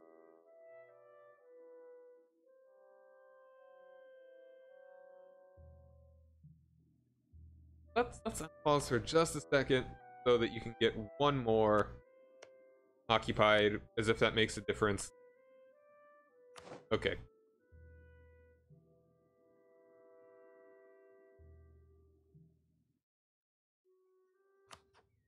It does not. Yeah, it's probably not even a 1% difference.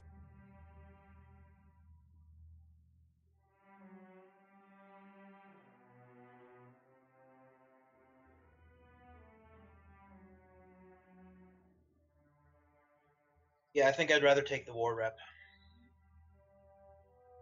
Alright, go for it.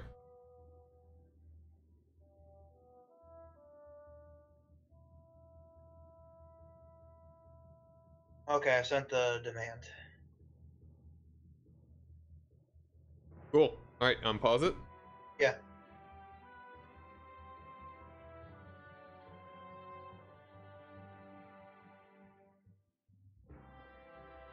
Oh yeah, I paused it. Alright. Good stuff. Now we are currently black flagged, which means we have to go back to friendly territory. Nice. What does black flag mean? That means that you are forced out of hostile territory, or formerly hostile territory. Okay.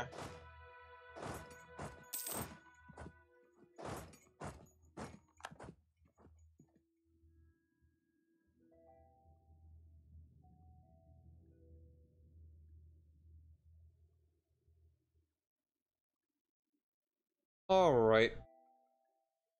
That sounds pretty good for now. I'm gonna need to be to bed pretty soon. Yeah, I have no idea how to fix all the stuff I've got, so... Alright, so yeah, just gonna want to start coring. And if you want to decrease your war exhaustion, that may not be a bad idea. Because that makes coring cost more expensive. So it's essentially exchanging Diplo points for more admin points, which is normally a pretty good idea.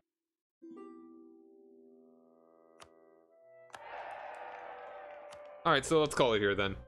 Okay. Alright. Game. Call it, I don't know. Pause it.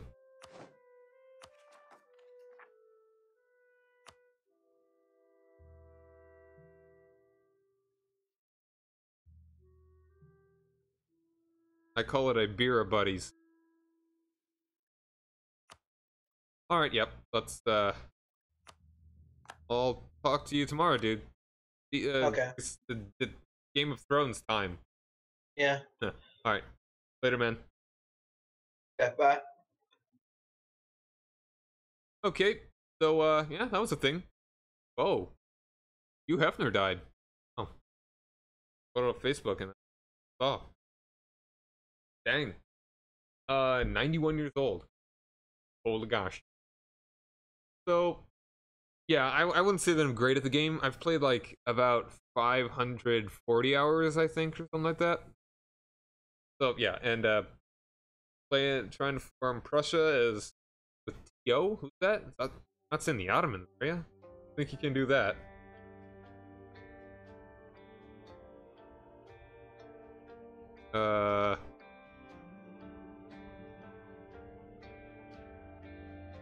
So yeah, I mean, to be good in the Holy Roman Empire, you need to grow slowly.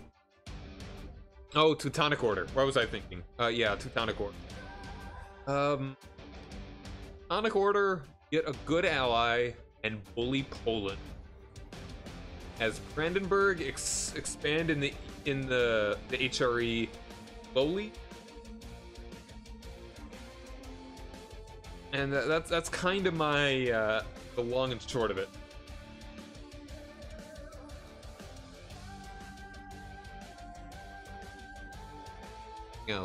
Else. I mean, Brandenburg gets super powerful units, so you're never going to be wanting for wrong as far as a good fighting force.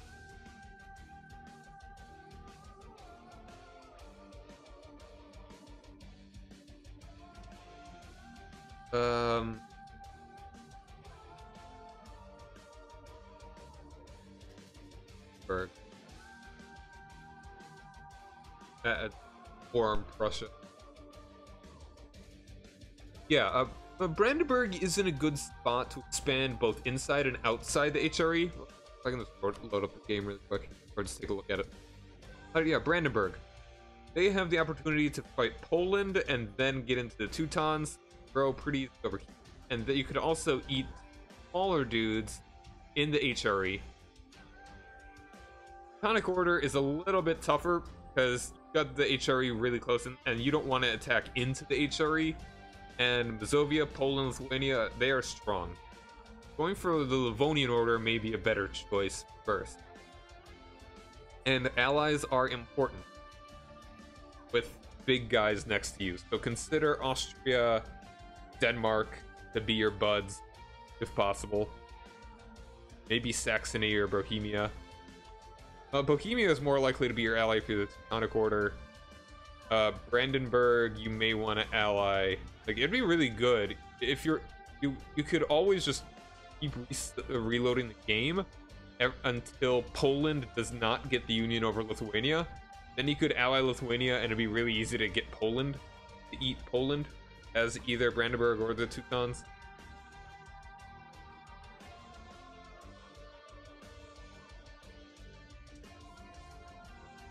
So allies are important. That's really about it that I can think of offhand. I haven't played as either of them myself.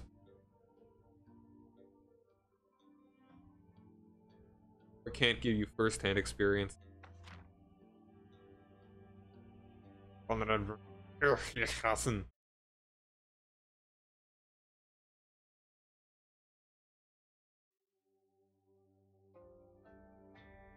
plan on playing as sometime. As the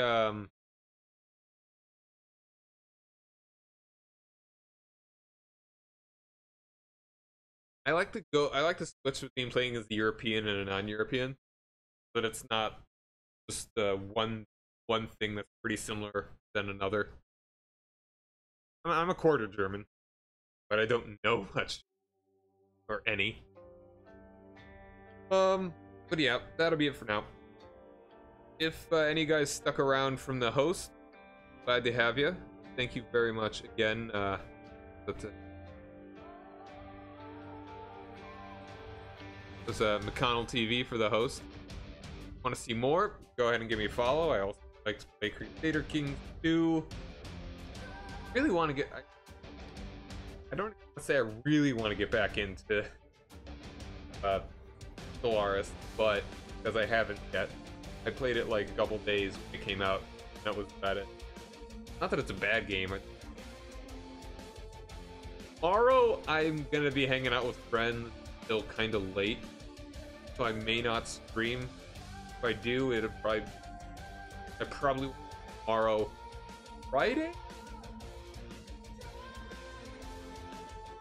Friday, I will be. So yeah. Until next time, guys, very much for joining me. Rock over London, rock on Chicago. I am. Get the title screen real quick. Title screen, yes.